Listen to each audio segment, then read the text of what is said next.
Saya Maya Teresia, saya ditunjuk untuk jadi moderator siang hari ini. Mudah-mudahan bisa membawakan acara dengan baik. Tema kita ngobrol hari ini adalah stress management. Wah, serem banget deh kayaknya. Stress management, apa sih stres itu ya? Stres itu ya biasalah ya, sebuah tekanan yang membuat kadang-kadang kita jadi nggak tahu apa yang harus dikerjakan. Kita akan dibantu oleh Mbak Adela Vieira. Hai Mbak. Oke, mungkin sebagian sudah banyak yang tahu, kenal dengan Mbak Adela juga. Cuma ada baiknya supaya semua dapat info yang baik, saya sedikit bacakan background-nya Mbak Adela. Kalau dilihat dari CV-nya sih, namanya Vieira Adela, psikolog C dan MC. Nah, tapi di sini tulisannya kebalik, Adela Vieira. Di sini Vieira Adela. Whatever the name, kita panggil dia Mbak Adela. Oke, Mbak ya. Beliau lulus tahun 93 dari Psikologi Pajajaran, jurusan klinis. Kemudian 2007, beliau lulus dari Magister Profesional Psikologi Unpad, jurusan klinis anak.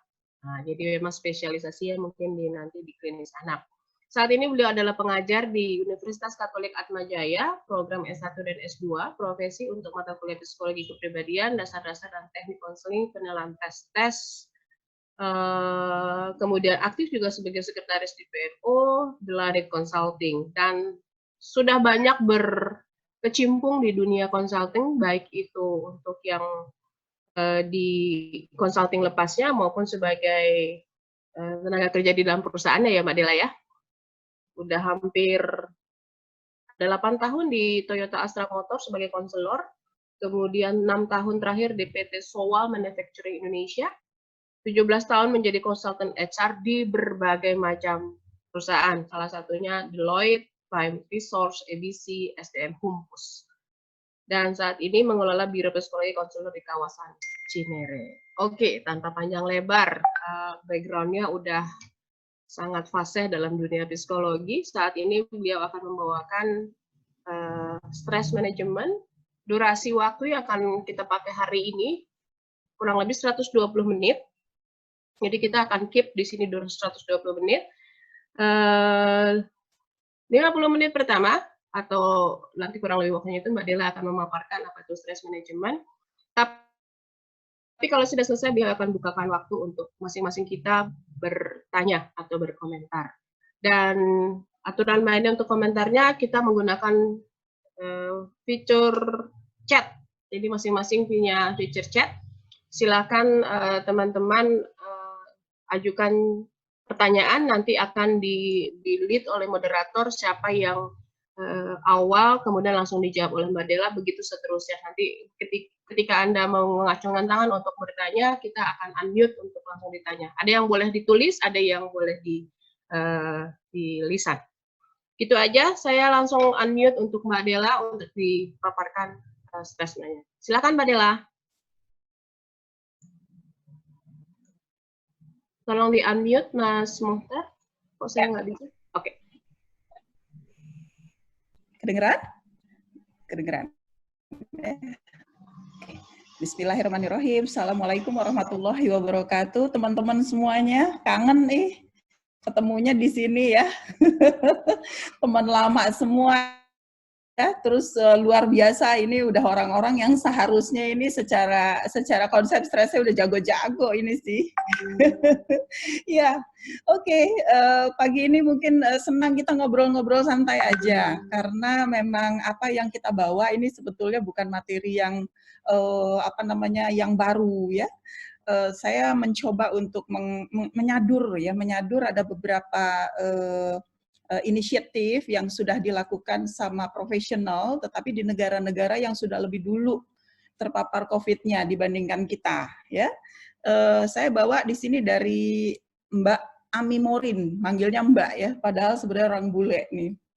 Jadi Australia sama Amerika itu sebetulnya sudah memulai sudah terpapar lebih dulu dari kita itu jarak-jarak 1 bulanan ya, mungkin 1 bulanan, mungkin lebih ya, 1,5 kita, sehingga stres yang ada di mereka sama stres yang ada di kita itu sebenarnya ada step kita berada di belakang mereka. Nggak ada salahnya kalau untuk stres ini kita belajar dari yang sudah ada di depan. Ya, salah kita untuk mencari arah tuh bisa seperti itu. Oke.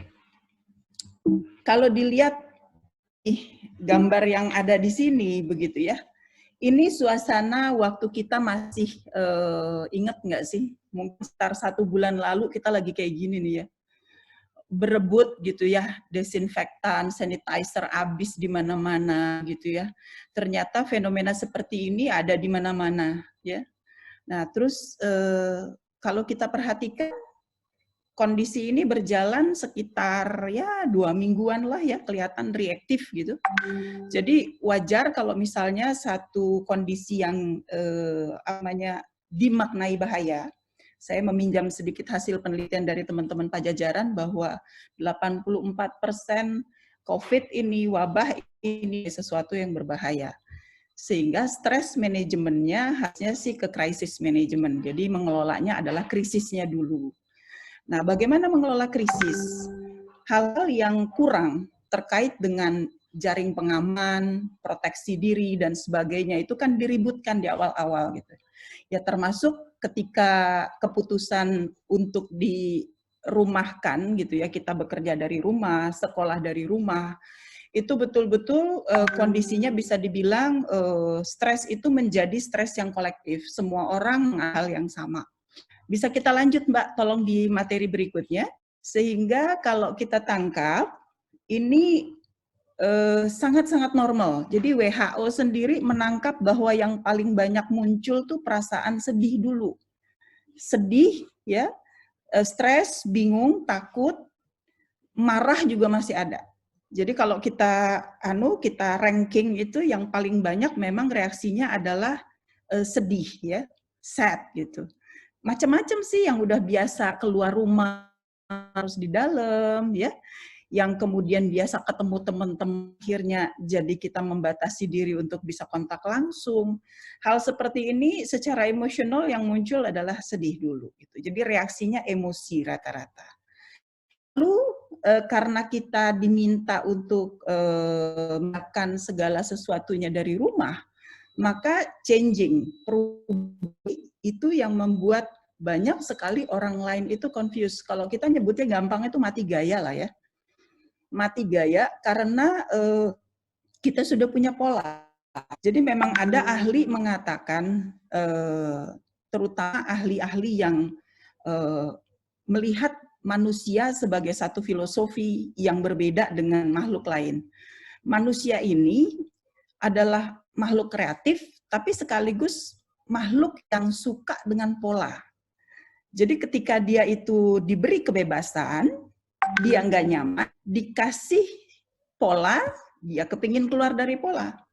Jadi sebenarnya manusia itu sudah punya satu karakteristik yang serba salah gitu, kita itu. Bebasin salah, diikat salah. Jadi kalau kita di organisasi, wajar sekali kalau teman-teman di bagian human resource gitu ya, terutama di bagian industry relations atau di bagian safety health environment, kita nggak akan pernah mendapatkan posisi puasnya karyawan itu full puas gitu ya. Ada nggak ada COVID sebenarnya stres ada pada karyawan. Tapi perbedaannya saat ini itu kolektif dengan derajat yang hampir sama tingginya.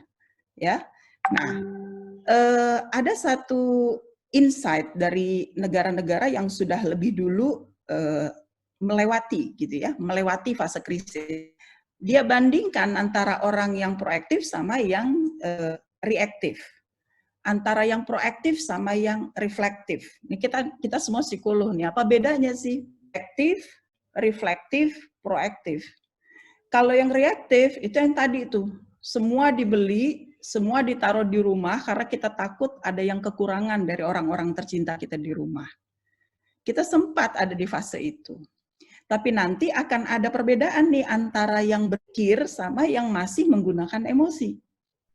Bagi yang berpikir, dia mulai, buat apa numpuk? Sudah mulai ketemu pola kan? Kalau 3 hari sekali aja ke supermarketnya gimana? Ya, Nah, ini yang kalau dilihat dari hasil penelitian, kembali lagi kemarin di Pajajaran, itu 30%-an pada masa itu orang reflektif. Nyadar bahwa aku harus menemukan pola baru nih. Nyadar, tapi belum lakukan loh ya. Masih berpikir, ini different, ini beda. Nggak boleh dipaksakan pola yang selama ini kita punya ke dalam pola yang baru atau situasi yang baru. Nah, insight itu baru ada di 30% orang. Saya sendiri, saya ada di mana ya, derajat stres saya itu ada di mana begitu. Terus saya sendiri menyikapi ini ada di mana? Masih reflektifkah? Masih reaktifkah? Reflektif atau proaktif? Ada beberapa teman yang tiba tuh jadi jago masak, jadi bikin donat, bikin pizza, kayaknya semua jadi serba jago gitu ya. Nah ini namanya proaktif gitu ya. Belum tentu juga gitu ya. Semua serba dipelajari, semua serba ingin dilakoni, dan pertanda bahwa proaktif bisa jadi itu reaktif gitu. Karena apa? Kalau dia proaktif, tanda-tandanya adalah tubuhnya dan jiwanya semakin kuat. Boleh kita belajar hal baru, tiba-tiba jadi kreatif gitu ya, belajar jahit dan sebagainya. Tapi efek dari itu bikin tubuh jadi enak nggak? Jadi jangan habis kita mendapatkan ini ya perubahan, ya sendiri nggak nyaman dengan itu. Jadi nggak harus dipaksa bisa masak semua begitu loh. Ya intinya sih di situ. Sangat normal semua orang merasa sedih. Boleh kita ya. Tolong aku dilanjut ya. Oke. Next. Iya. Boleh dilanjut slide-nya? Oke. Bisa? Ya. Nah, pesan dari WHO sendiri begitu. Khusus kondisi ini tidak bisa kita melihat stress management dalam konsep yang biasa. Stress management itu dipelajari dari zaman kita di mahasiswa dulu sih gitu ya, teori-teori stres sudah banyak. Tapi ternyata untuk kondisi yang sekarang ini, pandemi COVID-19 ini, itu nyerangnya langsung ke kejiwaan. Jadi dia itu datangnya sangat cepat, ngeganggunya sangat cepat, dan nanti dia perginya juga sangat cepat. Tidak bertanggung jawabnya pandemi ini, dia datang cepat, keluar cepat, tapi dia tidak mikir orang yang pada saat itu terpapar, itu berada dalam situasi, yang tadi saya, nah, dia berada dalam situasi kejiwaan yang unstable gitu loh. Dan unstable ini memperbaikinya nggak cepat. Nah, mari kita lihat diri kita masing-masing.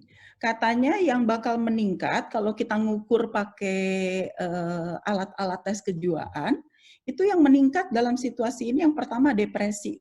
Yang nggak pernah depresi aja depresi loh. Katakan oke, kita semua pernah depresi, tapi nggak pernah setinggi ini. Ini tinggi sekarang, ya.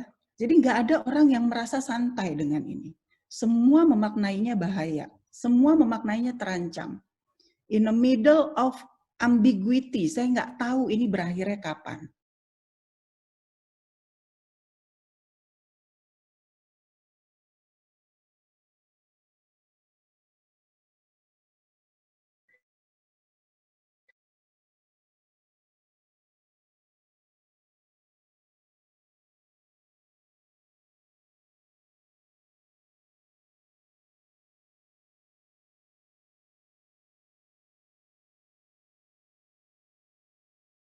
Mas ya,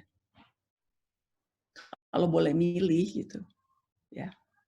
Kalau boleh milih enakan mana, depresi apa cemas, ya. Nah, kalau depresi itu level dari move on-nya, keinginan move on-nya itu rendah. Sedangkan kecemasan, keinginan push, masih bisa kita angkat gitu ya. Oleh karenanya, orang-orang sekitar kita yang perlu kita garis bawahi, yang perlu kita catat, misalnya anak, suami, lihat tanda-tanda depresinya deh. Ya. Di minggu-minggu pertama, minggu kedua, saya terus terang dapetin sinyal-sinyal ini dari orang-orang terdekat, termasuk anak gitu. Ya, saya sendiri juga mungkin ada. Gitu. Tanda yang paling jelas apa sih? Nangis, nangis, ya. Lalu tidur terus.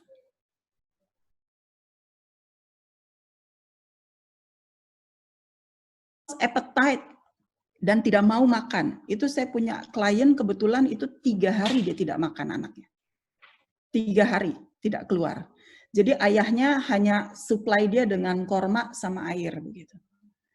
Jadi tiba-tiba hilang selera itu, ya, selera makan. Nah, dalam keadaan depresi nggak bisa kita minta dia untuk ayo gitu ya. Kamu olahraga dong, nggak mungkin. Ya, karena maknanya dia merasa dirinya itu salah dalam hal ini. Ya, dia sakit loh, depresi itu sakit. Ya, nah kalau saja orang-orang yang menjadi agent di rumah itu terpapar depresi, maka anak-anak yang ada di sekitar, ya, orang-orang yang ada di sekitar kita itu mengadopsi coping yang sama. Jadi sebenarnya kita ini nggak bisa tolong orang kalau kita sendiri masih dalam kondisi yang level stresnya sangat berat. Ya, nah kecemasan yang tinggi dan rasa ketidakmampuan inilah yang membuat kita kalau mencari cara yang tidak di planning, jadi tidak kita pikirkan matang-matang, maka ini kayak kayak apa ya, kayak trial and error yang sebenarnya nggak akan menjadi satu solusi buat kita. Jadi jangan semua serba diikutin. Misalnya, oh, ikut deh gitu ya kelasnya mindfulness, ikut kelasnya yoga, ikut kelasnya mungkin kita exercise deh, olahraga dan sebagainya. Sebelum sampai ke sana, ada satu tahap yang harus kita lalui gitu, ya. Kita harus ukur dulu kita sendiri ada di level yang mana. Next, mungkin kita bisa lihat. Next. Oke. Bisa minta tolong Mbak Meyer. Mbak Meyer juga lagi asik nyatet nih kayaknya. Ya. Lanjut. Nah, ini. Perhatikan kondisi kejiwaan yang kedua. Tadi kan depresi sama cemas. Yang kedua, menarik diri. Menarik diri belum tentu depresi loh. Menarik diri itu parno sama lingkungan. Semua dinilai sebagai bahaya. Saya kebetulan punya juga kenalan yang dia baru aja dari luar negeri gitu ya, kebetulan dari Jepang, habis besuk anak gitu ya, habis lihat anak di sana. Begitu dia balik ke Jakarta, inisiatif dia nih untuk mengkarantina diri, which is good. Mengkarantina diri itu bagus, itu kesadaran yang baik. Cuma kok sampai sekarang nggak keluar-keluar. Ini udah masuk bulan kedua dan dia masih belum kontak sama teman-teman.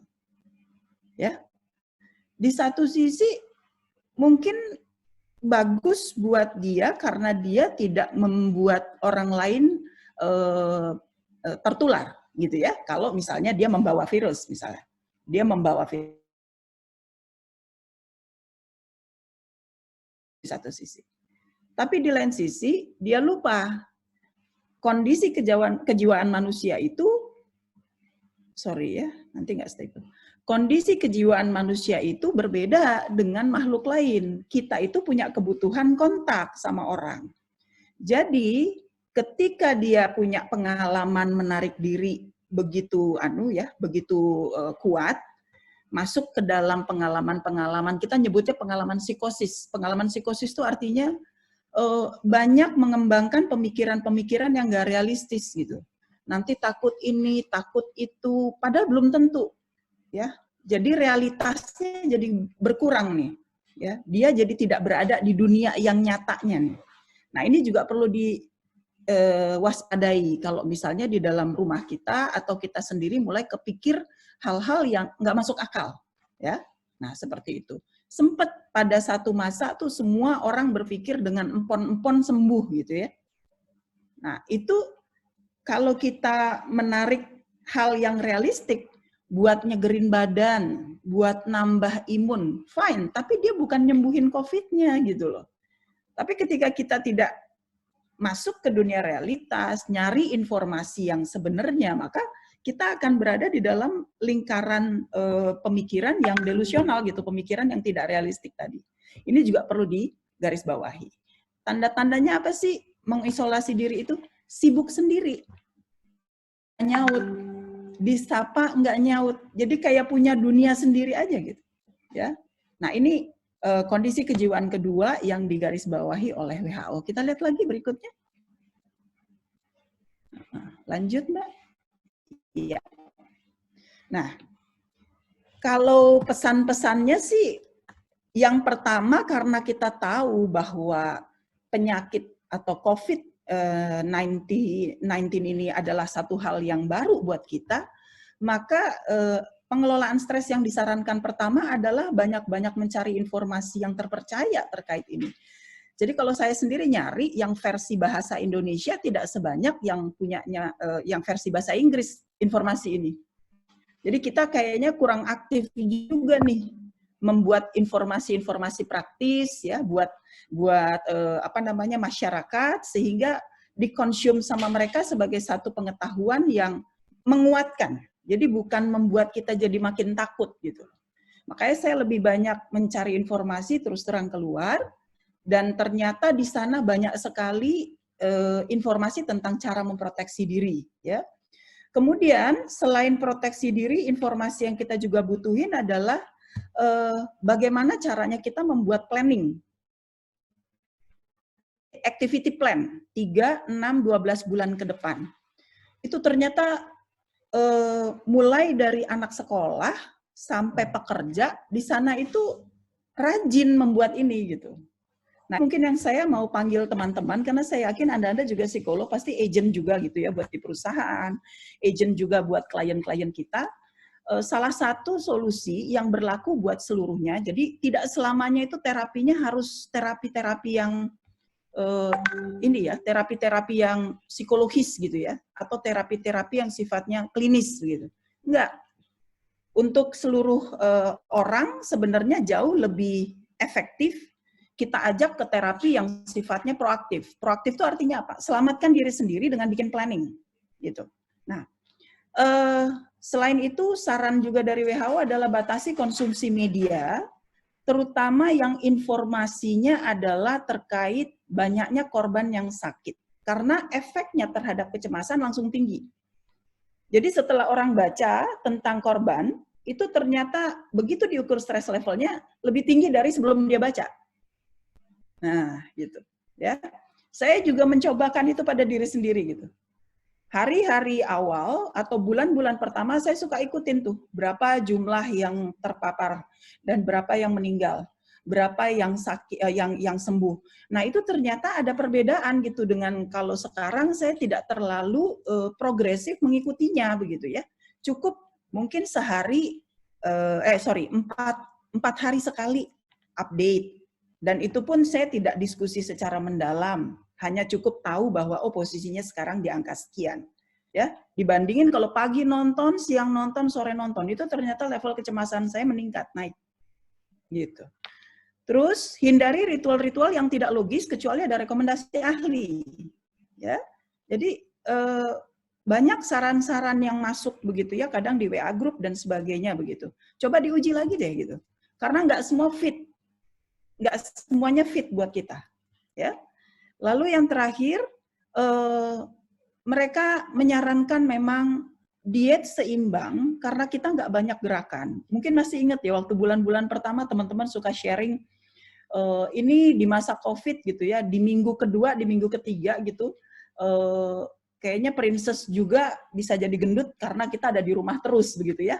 Nah itu sebenarnya jokes yang betul ketika kita di rumah nggak ngapa-ngapain ya memang akhirnya ketumpuk gitu makanan. Oleh karenanya diet itu salah satu yang disarankan untuk membuat balance dalam keadaan stres. Body and mind, body and soul. Tubuh itu dibikin enak, kita mungkin ingat mens sana in corpore sano. Jadi kalau sehat di tubuhnya enak, maka psikisnya pun akan terbawa enak ya. Selain itu, tidur cukup, ini juga direkomendasi sama ahli, jumlah yang dibutuhkan pada kita itu dalam keadaan stres sama dalam keadaan nggak stres beda. Kalau nggak stres mungkin kita 6 jam cukup ya. Ada yang 5 jam, Kalau saya kebetulan sudah 50 tahun itu 5 jam sudah rasanya cukup. Tapi dalam keadaan sekarang, karena stresnya ini begitu besar, saran ahli itu 6-8 jam kita tidur. Ya. Nah, kalau bisa, ini yang dijagain di orang-orang terdekat kita. Ditambah lagi aktivitas rekreatif. Aktivitas rekreatif adalah healing gratis. Kita tidak perlu datang pada profesional, tapi kita bisa self-healing dengan aktivitas rekreatif. Ada beberapa contoh nanti yang saya bisa berikan kepada teman-teman gitu ya, satu planning. Planning itu kebetulan planning saya sendiri, jadi nanti bisa dibikin kalau di rumah, merujuk kepada apa yang saya buat. Begitu. Oke, next kita lihat. Nah, dalam membuat planning itu sejatinya harus mengena pada 5 area yang biasanya diserang sama stres. Ketika kita kena stres berat, 5 area yang kena itu antara lain, 1, fisik. Kebetulan kalau COVID-19, ranking 1-nya fisik. Yang sakit mungkin orang lain, tapi kok fisik kita tuh rasanya juga ikut kena gitu. Kayaknya auranya tuh jadi nggak enak gitu ya. Badan kita juga jadinya ikut lemes gitu. Padahal kita sendiri mungkin tidak terkena gitu ya dengan penyakit ini, tapi kok rasanya kita keganggu gitu fisik kita. Ya, itu yang pertama. Nah, peduli fisik. Yang kedua, peduli sosial kita terganggu. Kita jadi terbatas. Social distancing membuat kita tuh jadi kontak kita kurang, tatap muka kurang sama orang, relasi juga kurang. Akhirnya penguatan orang lain terhadap kita pun kurang. Nah, karena makhluk sosial, maka peduli sosial ini ketika dibatasi, otomatis kayak ada yang hilang, ada yang gamang di kita.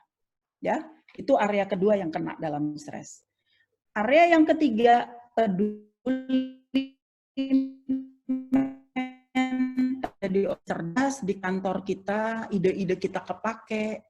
Ketika kita di rumah sekarang, dan ada distance study, work from home, itu akhirnya ada perubahan cara kita berkoordinasi, ya, bagaimana kita improvement, itu semua akhirnya menjadi berubah, jadi berbeda. Beberapa di antaranya malah memaknai bahwa saya udah nggak bisa lagi nih.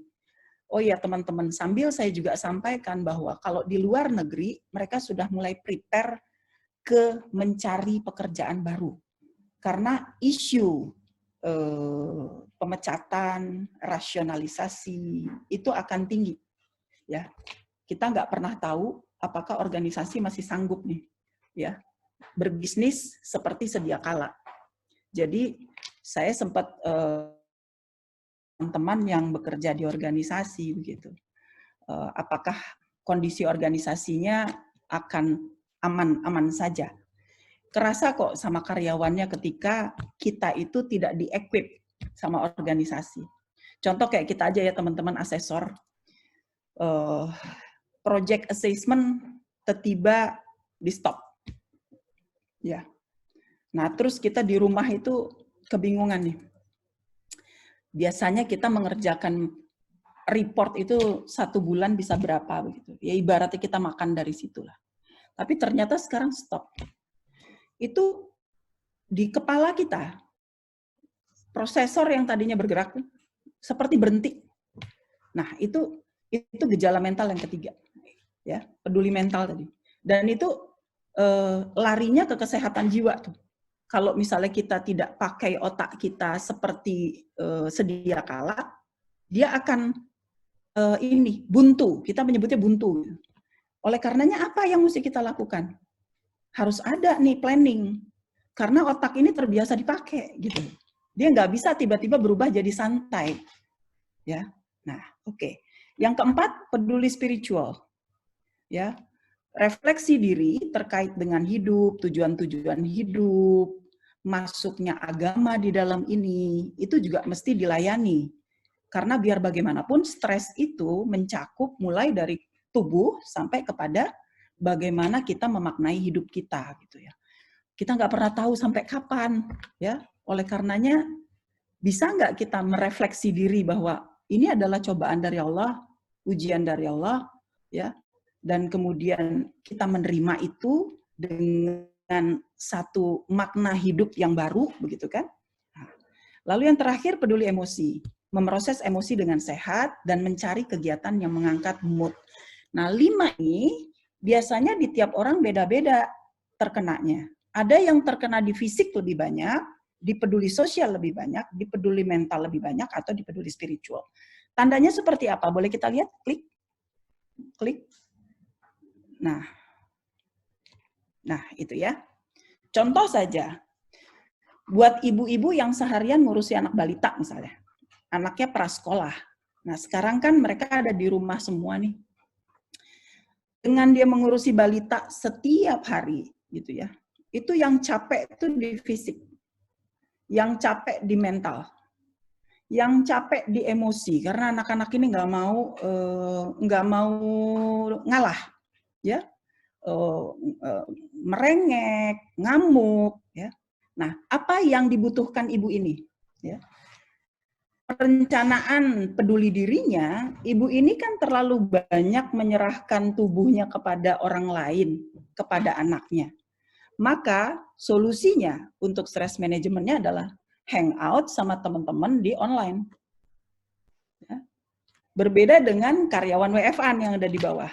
Sibuk urusan kantor walaupun di rumah, aktivitas rekreatif sama spiritualnya yang kurang. Maka untuk mengistirahatkan fisik dan otaknya, dia harus lebih banyak planningnya ke arah rekreatif dan spiritual. Jadi obatnya beda. Sama-sama stres, tapi yang satu diminta untuk lebih banyak hangout sama teman-teman lewat online, yang satu lebih banyak mungkin play, main. Lebih banyak mungkin nonton, rekreatif, atau lebih banyak dengerin tausiah, itu beda, obatnya beda gitu. Ya, nah kita perlu dapat ini dulu nih sebelum kita sampai ke membuat rencana. Ya, next kita lihat. Oke. Hasil penelitian dari PLOS ONE ya tahun 2013 mengatakan bahwa media itu menjadi bahan bakarnya kecemasan, ya. Oleh karenanya berita-berita tentang coronavirus secara kontinu itu bisa berdampak dua. Satu, itu bisa membakar kecemasan. Yang satu lagi, mendukung selesainya kecemasan. Jadi hati-hati juga kalau lihat media. Pilih-pilih mana yang ditonton. Karena ada yang jadi obat, ya, ada yang menjadi alat untuk mengelola stres, tapi ada juga yang justru meningkatkan stres. Kalau media itu dua mata pisau, ya, efeknya. Jadi kalau kita sering lihat media juga harus dicek nih, medianya itu justru ngangkat kecemasan atau justru menurunkan kecemasan, ya. Oke, next kita lihat lagi. Ya. Saya akan tutup dengan kata bijaknya gitu. Akhirnya apa? Kebanyakan pandemik itu hilang tuh secepat kedatangannya. Kalau kita lihat pandemik-pandemik yang sebelumnya di tahun-tahun yang lalu, dia datang cepat, dia pulang cepat. Tetapi pandemik nggak lihat orang yang sedang cemas ini udah selesai atau belum dengan kecemasannya. Buat yang kronis, buat yang nggak selesai, itu pandemiknya udah hilang, cemasnya masih ada. Nah ini yang perlu kita waspadai gitu loh, ya. Itulah mentalnya manusia begitu. Ketika diganggu, cepet banget terganggunya, tapi nyembuhinnya lama gitu loh. Nah ini yang menjadi problem buat kita, sehingga kalau kitanya sendiri tidak menjadi orang yang aware, proaktif menyembuhkan diri sendiri, profesional itu sebenarnya adalah tempat terakhir lah yang perlu kita datengin. Ya, lebih bagus kita sendiri membangkitkan self-help, kemampuan untuk menyembuhkan diri sendiri, ya, proaktif menyembuhkan diri sendiri. Nah, seperti apa caranya? Itu yang akan saya bagi. Simple aja, kita sebenarnya jadikan diri kita sebagai proyek. Jadi habis ini mungkin kita bisa lakukan satu diskusi. Saya akan memberikan contoh proyek di sini, sampelnya adalah saya sendiri ya, Dela. Nah, kalau kita mau buat satu proyek, contohnya Anda turunkan dulu profil Anda sebelum COVID. Sebelum pandemi ini Anda seperti apa? Ya, saya di sini saya tuliskan saya dosen, konsultan, psikolog. Sebelum pandemi jadwal saya ketat. multitask, multi-project, itu bisa. Pagi ada di Jakarta Timur, Jakarta Selatan, seperti itu. Jadi mobilitas sangat tinggi, pulangnya malam. Kurang terkendali dalam makan, jadi saya overweight. Ya. Jajan terus, kongko terus, mungkin Mbak Mary di sini ada teman kongko saya begitu ya. Itu nggak terkendali. Makan siang bisa bebek, malamnya bisa sate padang, luar biasa. Ya. Tidur sangat malam. Ya, saya tidur tuh paling jam 1, setengah 2, kadang saya sholat malam dulu baru tidur, nggak bisa tidur gitu ya. Punya 2 orang anak, yang sulung WFA saat ini, yang bungsu itu kuliah di Bandung, sekarang lagi SFH di Jakarta. Suami saya wirausahawan, flexi time, tapi suka masak. Nah, saya harus mengumpulkan seluruh aset-aset ini nih di dalam informasi ini, supaya saya tahu ya. Nah, ketika diukur, ini adalah ciri-ciri atau tanda-tanda munculnya stres ya. Ada kelompok fisik, ada kelompok perilaku, ada kelompok emosi, ada kelompok pikiran. Kalau dilihat dari 4 area ini, yang mana yang paling sering atau yang paling dikeluhkan oleh saya? Biasakan menggunakan stress level tes, ya, pakai tes. Lakukan ini secara periodik. Saya kebetulan punya punya linknya untuk mengukur stress level ini. Next kita lihat. Nah, saya pakai yang atas ya. Ada link stressnya itu http www.BeMindful online ya. Nah, dia di situ langsung bisa define saya jenis stres mana. Ternyata begitu diukur, minggu ketiga pandemi itu saya ngukur. 45% stres saya masuk kategori moderat, dan reaksinya adalah tension. Kalau tension itu artinya gangguannya di perilaku sama di fisik. Saya kecapean sebenarnya. Begitu mute kondisi di rumah, itu saya tegangnya setengah mati. Ini saya mesti kayak apa, mulainya mesti dari mana. Yang kena bukan emosi ternyata kalau di saya, yang kena adalah ketegangan. Saya jadi sama waktu tuh kacau begitu ya. Bangun harus jam berapa, nanti kuliah jam berapa, itu jadi nggak karu-karuan. Itu bikin stres saya jadi meningkat sampai 45%, moderat ya. Nah, dari hasil ini, next kita lihat, saya akhirnya membuat personal care planning. Kalau teman-teman lihat di sini, ada warna di situ, ungu, biru, kuning, pink, hijau.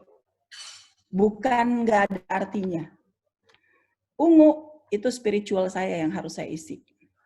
Biru fisik saya. Kuning sosial saya. Ada biru lagi. Nah, fisik saya. Pink emosi saya. Ya. Jadi udah kayak kue lapis ya kalau kita lihat di sini. Ya. Inilah yang disebut personal care planning. Pastikan dalam 1 hari Anda memberikan penyehatan terhadap emosi, fisik, ya, body, spiritual, mental, karena saya juga kan orang mikir, tapi Anda bisa lihat di sini yang paling banyak warna apa. Yang paling banyak itu artinya yang saya sedang butuhin. Di sini ungu sama biru, artinya saya selama ini nggak sayang diri, sama spiritual saya kurang. Akhirnya itu yang saya tambahkan pada masa kita sedang di rumah begini. Saya ngebengkelin diri saya untuk memperbaiki tubuh, fisik, dan memperbaiki spiritual saya. Jadi kalau sebelum tidur, sholat malam, itu saya ada fase dengerin dulu lagu-lagu ini, lagu-lagu meditasi, atau kalau enggak, saya mungkin baca Al-Quran. Nah, ya, kan di anu juga ya, ada juga yang menyampaikan bahwa baca Al-Quran itu menenangkan begitu. Jadi saya cari apa yang bikin saya itu jadi tenang. Yang biasanya saya masih main laptop. Saya ganti. Dan ada beberapa yang pink. Yang pink ini betul-betul hal yang bikin saya jadinya bisa tertawa. Ya, kebayang nggak sih di rumah tapi mandi dan dandan gitu loh. Jam 11:30 itu makan siang sama anak cewekku, menyiapkan makan siang sama anak cewekku khusus. Terus ada ngemil sore kongko di grup, itu sore tuh jam 4. Dan jam 20, 21.30 saya nonton satu film favorit yang nggak diganggu sama orang lain. Oke. Nah, ini kurang lebih bentuk proyek yang saya buat begitu. Sementara pekerjaan yang paling sering saya lakukan tuh yang ijo sebenarnya. Ngasih kuliah, ya, meeting, itu justru saya kurangi di sini.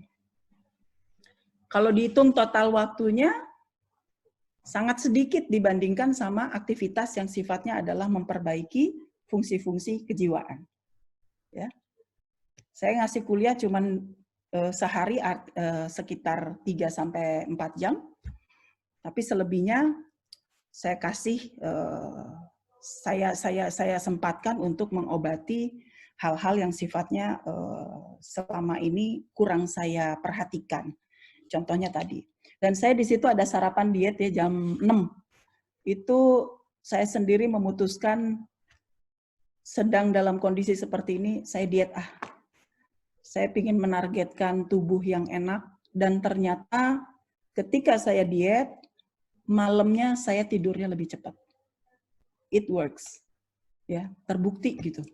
Bahwa ternyata tubuh saya selama ini memang saya sia-siain gitu. Ya. Nah, ini kurang lebih sih teman-teman. Di lembar ini ada relaksasi dengan ada link untuk relaksasi yang sering kali saya pakai. Ini cuma 6 menit dan saya lakukan relaksasi di setiap ada yang ungu-ungu nih ya. Bangun, sholat zuhur, sholat asar, sholat maghrib, itu saya pakai untuk relaksasi. Dia cuma 6 menit. Habis sholat, habis baca Al-Quran misalnya, maka sempatkan kita untuk relaksasi 6 menit. Itu sih kurang lebih. Next kita lihat. Lanjut. Nah, oke. Ketika apa yang sudah kita rencanakan tadi kita terapkan dan ternyata kok kayaknya masih belum efek ya, maka saya sarankan teman-teman bisa mengambil 3 strategi baru, ya, menambahkan.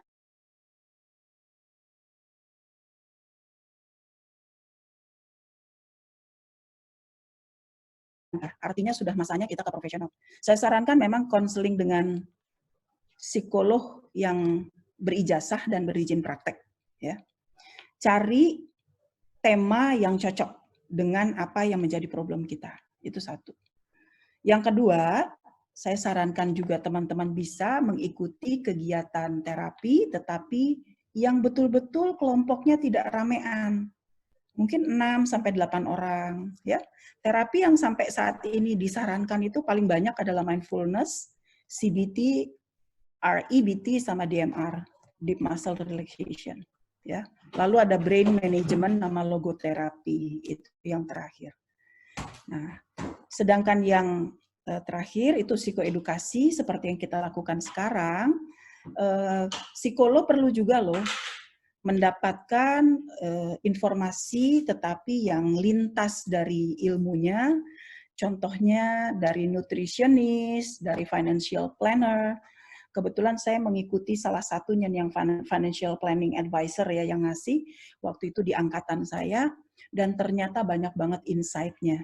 Karena kondisi saya saat ini itu ternyata yang paling banyak keganggu itu kan ekonomi. Nah, di situ cukup banyak diskusi yang membuat kita jadi kepikiran, oke, kayaknya saya harus pikirkan rencana-rencana lain selain pekerjaan yang selama ini udah kita lakuin. Ya, bahkan sudah saya coba wujudin tuh kemarin, berdiskusi sama keluarga, kayaknya pengen buka warung pempek deh, gitu ya. Dan itu menurut saya langsung mood boosting gitu loh. Kok ada ternyata dunia di luar dari asesmen nih, dari dosen nih gitu ya. Itu insight itu benar-benar tuh jadi wow gitu ya. Jadi kayak muncul sebagai orang yang baru lagi gitu. Nah, ya. Tetapi memang psikoedukasi itu sifatnya masih tawaran yang harus kita pikirkan kembali. Jadi jangan reaktif ngambilnya. Mungkin itu kurang lebih. Oke, next saya rasa habis ya, cukup ya. Nah, okay. Nah, itu mungkin yang saya bagi hari ini buat teman-teman ya. Kita mungkin bisa masuk ke diskusi yang lebih bebas gitu ya, karena stress management itu prinsipnya adalah bukan konsep, bukan teori, dia adalah satu inisiatif. Dia adalah satu aktivitas. Jadi kalau kita habis selesai ini tidak membuat atau mewujudkannya dalam satu planning dan eksekusi, maka stres akan tetap ada di tempat itu. Ya, itu saja sih mungkin buat teman-teman. Silakan mungkin buat Mayor, kalau Mayor mau mulai dengan tanya jawab, Mayor, atau diskusi. Ya. Oke, Mbak Della, saya tetap buka unmute ya, Mbak. Oke. Terima kasih buat Mbak Della. Saya secara pribadi mendapat banyak gambaran baru gitu ya, bagaimana mengelola stres khususnya di situasi seperti ini. Sebelum kita konklusikan, saya buka 3 orang penanya dulu yang ingin bertanya, bisa di teks, bisa dilisankan, bisa di raise up siapa yang mau duluan bertanya atau berkomentar tentang yang sudah dipaparkan. Silakan. Mbak Novita ya? Ya. Silakan Mbak Novita. Saya baru nyalain. Belum. Hai Mbak Nov. Halo Mbak Della, Mbak Mi. Hai, apa kabar? Apa kabar Mbak Nov? Baik, belum bertanya kok, cuma tadi belum diaktifin videonya. Ya nggak apa-apa Mbak, silakan. Kelihatan dari sini fresh. Dari sini kelihatannya fresh. Cek ini handphone Yes. kamera. Oke Mbak Nov, silakan. Oke, baik. Paling ini sebenarnya menanggapi situasi saat ini terkait dengan profesi umumnya kita sebagai asesor. Walaupun mungkin ini belum menjadi ranah pekerjaan yang saya tekuni selama ini, cuma saya berpikir mungkin kalau dulu asesor sifatnya adalah menengadahkan tangan ke biro-biro ini ya, psychological service atau human resources management service. Mungkin saat ini justru kita perlu saling memperkuat, walaupun saya belum tahu idenya secara aktual atau apa, yaitu untuk mengembangkan layanan yang pasti masih dibutuhkan oleh institusi, organisasi, atau corporate tentang bidang kita, walaupun mungkin sekarang harus sifatnya seperti berevolusi. Kalau dulu masih tradisional, ya. Nah, tatap muka, sekarang mungkin sudah harus lebih in the clouds, secara aman. Gitu. Online. Betul. Yes. Ya, walaupun itu masih wacana saja, makanya kira-kira ada yang mau nggak ya? Oke, good. Mayor ini langsung langsung jawab. Ya, silakan Mbak. Ya. Oke Mbak Nov, thank you Mbak Nov. Pertanyaannya itu memang sangat-sangat ini ya, sangat-sangat common nih terjadi nih di teman-teman begitu. Saya sih berpikir untuk yang satu ini harusnya kita bahas dalam satu konteks yang khusus. Hal yang perlu kita ingat gitu, profesional psikolog itu sebenarnya yang dilayani siapa sih gitu. If we know our customer, then kita bisa tahu gitu saat ini customer kita sedang apa. Ya. Pada saat COVID terjadi nih Mbak, ini salah satu yang saya salah satu yang saya lakukan adalah melist dulu siapa klien saya begitu. Jangan-jangan saya nggak tahu klien saya siapa. Proyek udah banyak, tapi tahu nggak kita siapa klien kita? Ya, yang disebut klien adalah personalized. Ya, Bisa jadi institusi yang dilayani, tapi pada saat kita memberikan servis profesi, mereka memposisikan kita sebagai apa? Kalau kita diposisikan sebagai evaluator, penilai, asesor, yes, di situ batas hubungan kerja kita jadi sampai di situ. Tapi kalau saja ada satu hubungan interpersonal dan bahkan lebih dari itu, secara personal tuh kita tahu klien kita butuh apa, butuh profesi kita itu di sisi yang mana. Nah, perluasan terhadap servis ini yang harusnya kita kembangin pada masa ini. Ambil aja satu contoh, Mbak, stress management. Ya, stress management ini saya sempat beberapa teman bilang, dia bikin kelas yang gede dong gitu ya. Saya bilang stress management bukan kelasnya webinar gede-gedean. Stress management itu tiap orang beda, personalized. Nah, saya malah justru lebih tertarik melayani klien-klien yang mungkin family. Kita mulai dari lingkar terdekat kita aja dulu deh. Kenapa saya lakukan ke diri saya dulu? Supaya begitu saya praktekkan dan itu terbukti menurunkan stres saya, baru saya pakai ke klien saya. Gitu. Nah, ini sekarang saya sudah mulai manage nih beberapa klien terdekat. Saudara dulu lah, ya, atau klien-klien yang bisa dibilang loyal kliennya kita deh, ya, bisa jadi teman baik. Nah, berbayar nggak berbayar itu urusan nanti lah ya. Kalau saya lihat, ketika kita datang membawa satu solusi, satu obat pada seseorang, apresiasi itu datang. Jadi saya malah justru cukup appreciate gitu pada klien-klien yang memang masih mau membayar. Dan itu dari luar kota. Ya. Kemarin satu anak remaja di Malang, Tante Del boleh nggak tiap minggu aku curhat begini? Karena di Malang itu mereka betul-betul nggak boleh keluar, restricted banget. Ya. Yang diomongin apa sih? Ada. Cuma karena dia anak komunikasi, biasa ngobrol. Kebayangkan ketika kondisinya mute kayak gini, nggak boleh ngomong tuh, dia tinggal bilang sama tantenya, Tante aku pengen ngomong sama Tante Della tiap minggu. Itu karena kita tahu apa yang dia mau. Gitu ya. Dan setiap klien beda-beda. Ada yang minta ditemenin belajar, Mbak. Minta ditemenin belajar. Anaknya. Tolong dong bantuin aku lagi nemenin anakku belajar gitu. Apa yang harusnya aku lakuin? Ada yang minta tolong, kalau anaknya ngamuk diapain? Simple. Ya. Tapi hal-hal seperti ini tuh nunjukin bahwa kita datang pada kondisi yang real.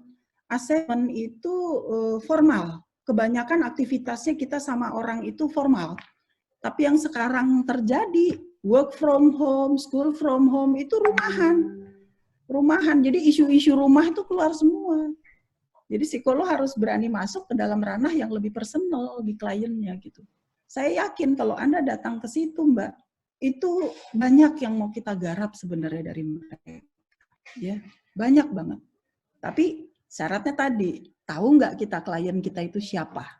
Secara personal, dia punya isu apa saat ini? Keponya harus tingkat tinggi sih. Ya. Wah, ini anaknya dua-duanya kembar, umurnya masih umur segini, ini pasti masalahnya begini.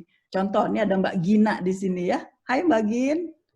Nah, Mbak Gina dengan anak gantengnya yang ada di rumah itu, ya, kuliah di rumah, Mbak Vita. Nah itu kita mencoba untuk mengenali Mbak Vita, anaknya luar biasa aktif, sekarang ada di rumah. Aku kebayang kayak apa Mbak Vitanya sendiri nggak bisa diem, ya kan? Anaknya juga sangat aktif di organisasi, sekarang di rumah gitu.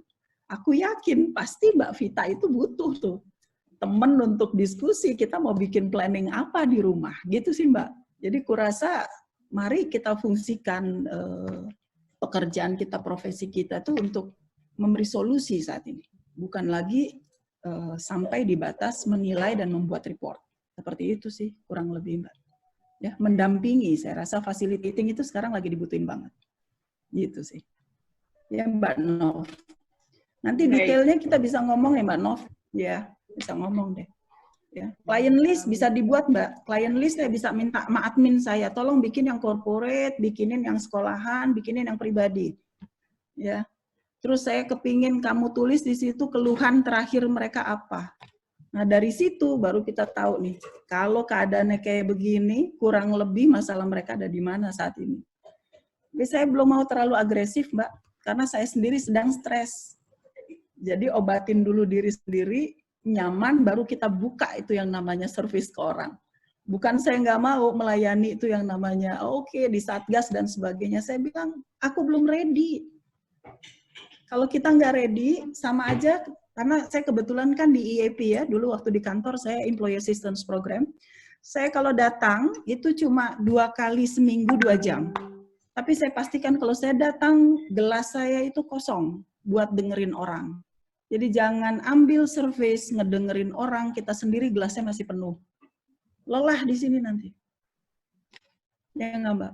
Ya, kosongkan dulu di kita, baru kita terima klien. Karena nggak ada klien yang ringan saat ini stresnya, semua berat. Oke, itu sih kurang lebih Mbak Nov. Ya. Oke, terima kasih Mbak Dela. Mbak Novi, kira-kira memuaskan? Mantap ya jawabannya. Thank you, Mbak Ami. Oke, ada lagi yang mau kasih komentar, pasti banyak yang mau. Silakan Mbak Nuning ya. Sorry, Mbak Nuning dulu. Oke, saya unmute, Mbak Novita, Mbak Nuning saya buka. Silakan Mbak Nuning. Mbak Adinda ya. Hai Mbak Del. Yes. Hai, apa kabar? Mudah-mudahan sehat semua ya. Sibuk di rumah. Oh, good, bagus. Halo Ami.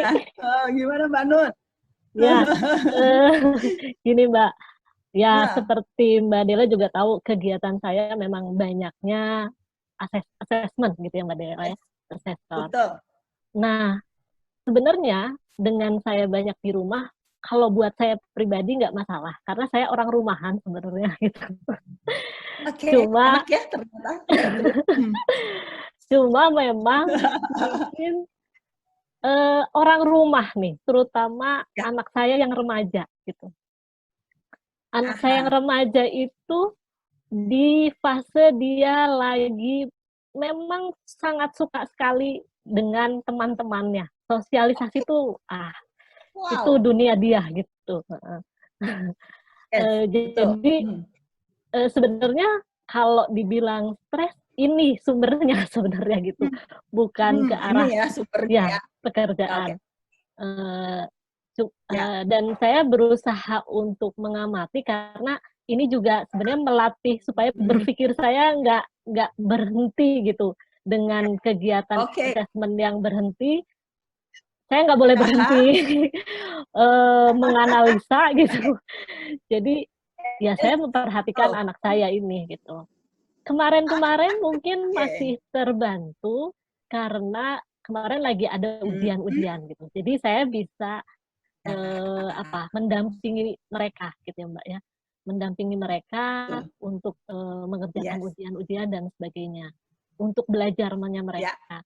Nah, ketika ini berakhir nih, mati gaya mereka. Wow, mati gaya. Ya. Memang andalannya jadi HP gitu. Andalannya jadi HP. Entah game, entah apa. Sebelum-sebelumnya saya juga memang dekat dengan mereka, ngobrol dan sebagainya. Cuma kan sekarang kayaknya tiap hari yang dilihat ibunya terus gitu.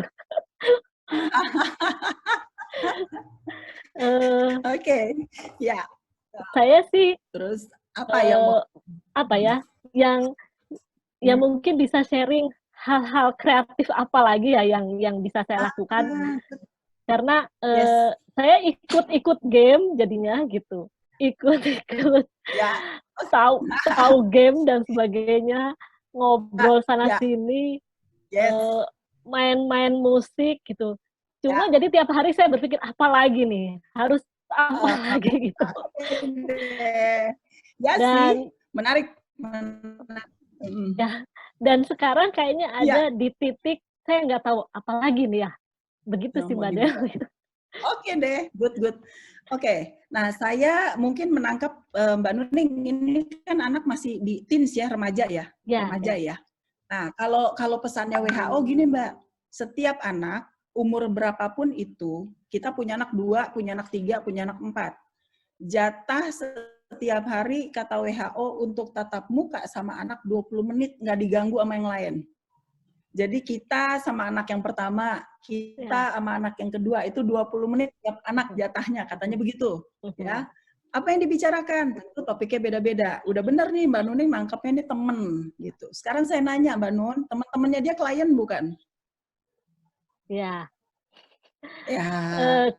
Kebetulan saya juga cukup deket sama teman-temannya gitu. Cuma memang saya nggak punya nomor telepon mereka. Jadi kalau ke rumah saja, ke rumah mereka akan ngobrol sama saya. Cuma sekarang nggak boleh ke rumah, memang jadinya nggak banyak ngobrol lagi gitu. Oke, sekarang mereka kelas berapa? Yang agak ini sih yang kelas 3 SMP, Mbak Del. Oke, 3 SMP isunya tahun depan mau ngapain?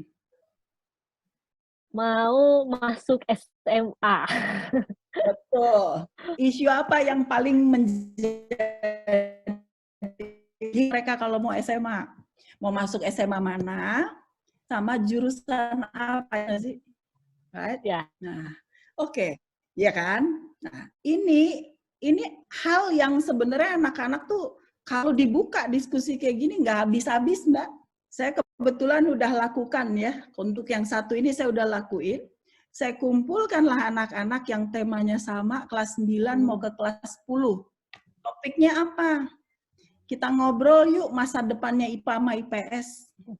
Itu ternyata sesi yang cuma 1 jam, itu molor sampai 2,5. Karena apa? Dia tiap orang tuh banyak banget yang kepingin tuh sebenarnya mendapatkan lawan bicara begitu ya. Mungkin selama ini nggak kebuka itu. Tapi begitu dibuka Mbak Nun, wow luar biasa. Bagaimana kalau kita nggak bisa lakuin assessment? Nah, di sini dituntut nih adaptabilitas dari para asesor. Gunakan aja online test, Mbak. Ada, contohnya kita pakai aja ini. Anda pernah tahu RMIB? Rothwell Miller? Atau Holland? Lucu tuh Holland. Holland tuh dipakai bisa buat lintas, bahkan Holland. Iya, Holland. Ya, Holland Job Inventory. Itu kemarin saya malah kasih ke sepupu saya. Gue enaknya kuliah lagi master apa ya, Padahal dia baru ngambil master manajemen rumah sakit dari SKM kan. Lu mau sekolah apa lagi? Aku bilang. Udah isi dulu Holland deh. Isi Holland. Ternyata isinya apa? Entrepreneur-nya yang tinggi. Sama real estate. Lu dagang aja. Iya juga ya, dagang apa? Ya dagang yang sekarang orang butuhin apa?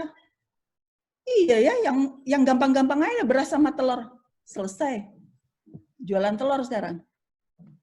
Kemarin ngorder 385 kilo dia ngorder. Buat siapa? DPR katanya buat bagi-bagi. Luar biasa. Jadi kita itu sebenarnya hanya memberikan pematik kecil gitu. Dan insight itu wow gitu ya, ada di mereka. Solution. Ya Mbak ya.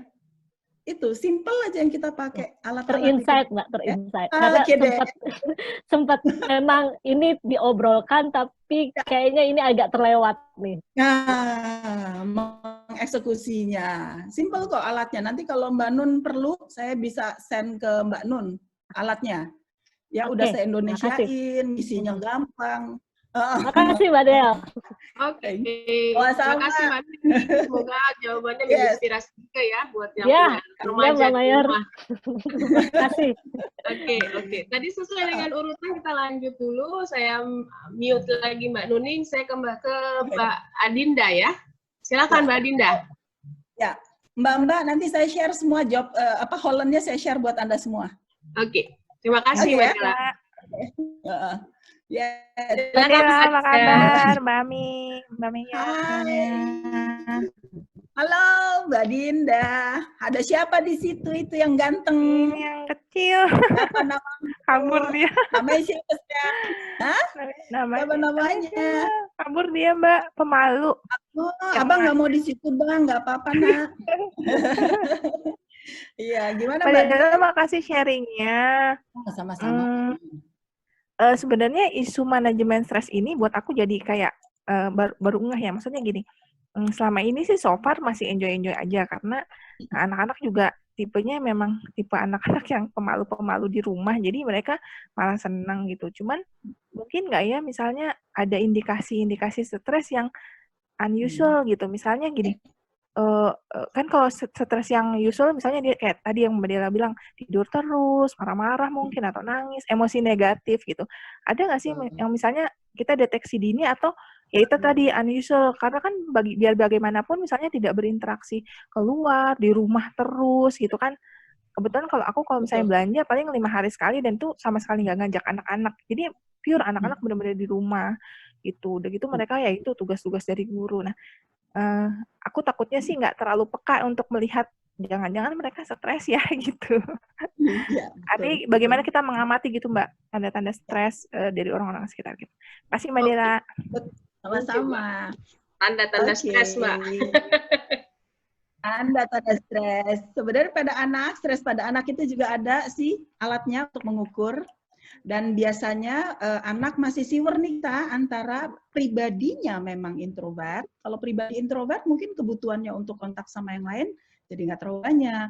Nah, tetapi mumpung lagi di rumah, boleh dong proyek-proyek yang ke arah sosialnya itu kita kembangin.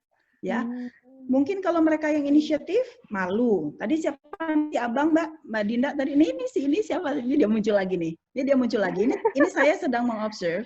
Dia ternyata punya interest untuk kontak, ya. Tapi mungkin ini belum terlalu pede.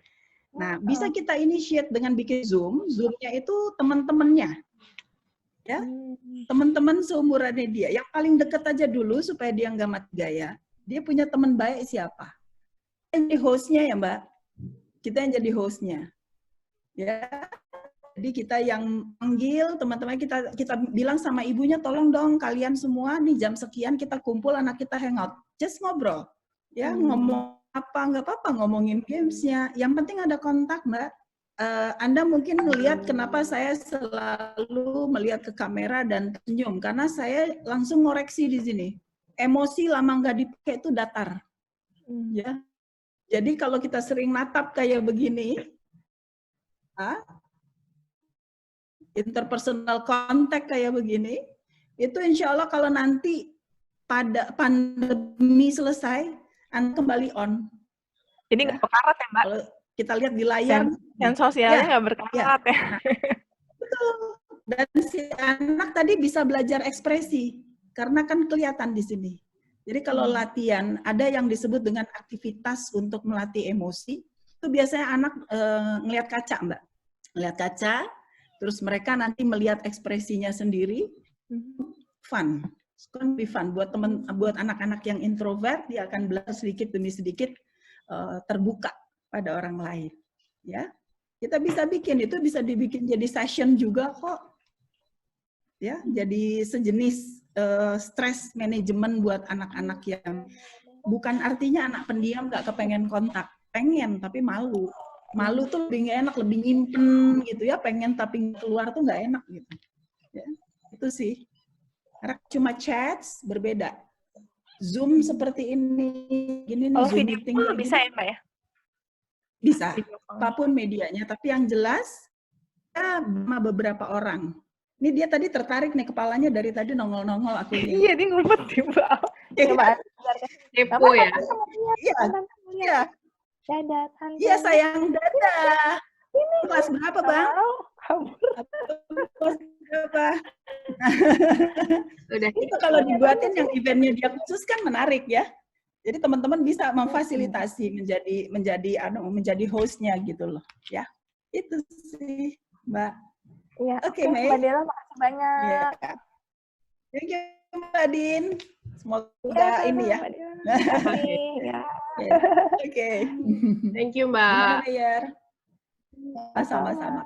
Ya. Nah, ini di chat udah ada antrian nih katanya Mbak Vita. Mbak Vita, aku kok nggak lihat gambarnya. Raise your hand.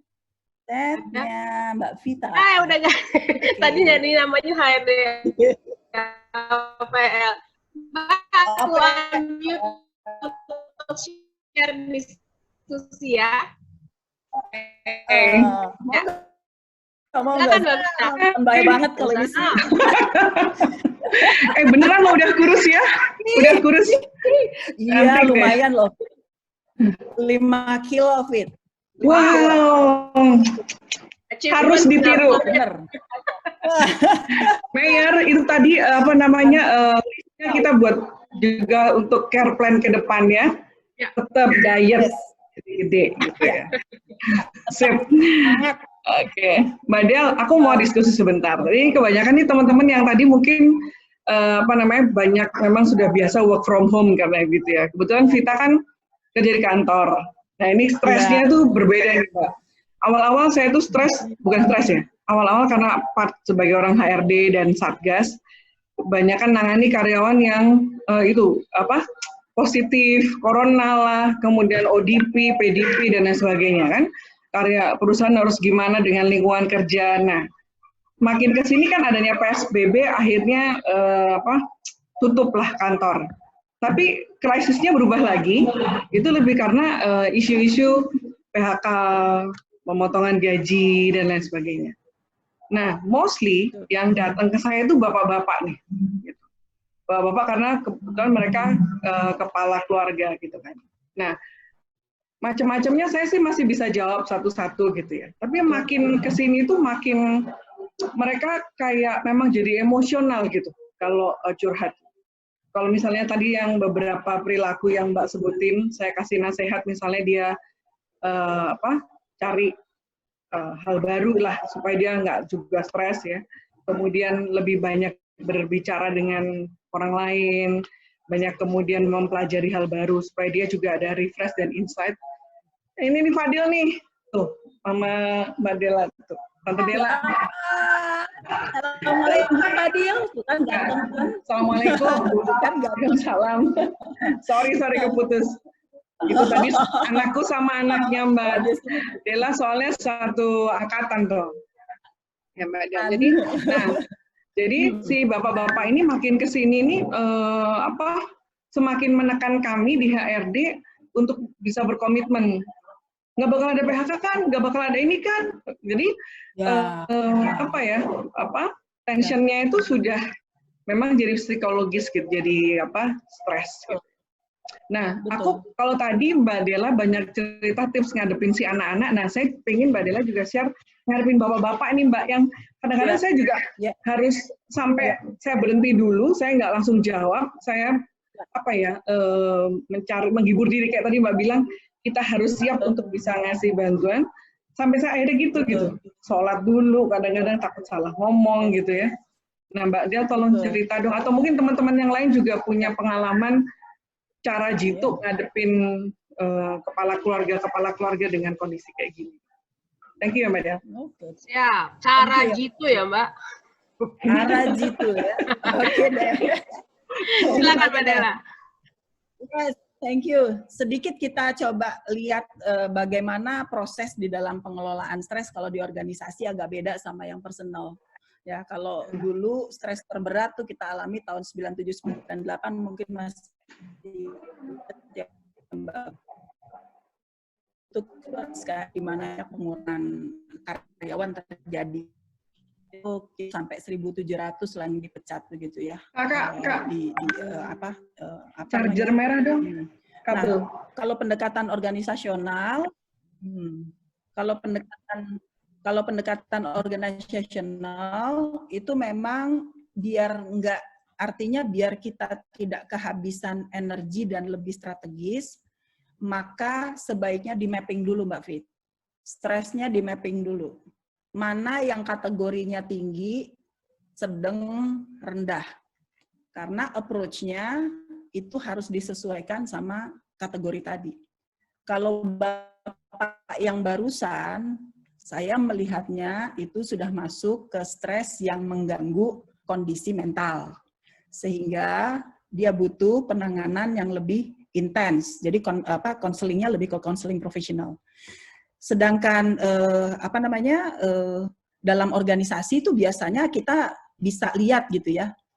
Taruh sama-sama mengalami stres yang sama, terancam untuk di PHK. Belum tentu karyawan yang satu sama yang lain itu meresponnya sama. Ya, jadi ada 3 kategori respon terhadap terhadap kondisi ini.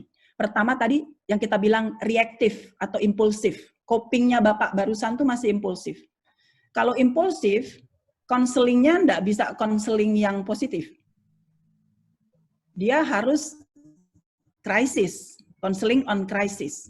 Biasanya teman-teman yang konseling on crisis, tidak semua juga psikolog klinis pernah konseling on crisis. Ya, karena ini orang yang panik.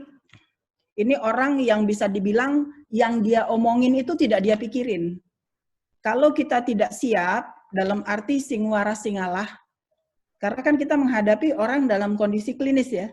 Nah, kondisi klinis itu ya kitanya harus dalam kondisi waras penuh gitu loh. Makanya tadi Mbak Vita sholat dulu dan sebagainya, nyari tenaga lagi. Tapi untuk kita yang di posisi formal, meladeni itu Mbak Fit, wow, kalau saya pikir lelah loh, lelah. Karena itu butuh kalau profesional pun satu hari hanya bisa layani orang kayak begitu 2 atau 3. Jadi ada batasnya. Rappaport bilang ketika Anda melayani orang dengan kondisi yang sangat-sangat personalized kayak gini, 3 saja sehari itu udah melelahkan. Ya. Nah, sekarang wajar kalau Mbak Vita tadi overload jadinya. Karena orang ini butuh atau menguras energi kita untuk meladeni dia secara pribadi.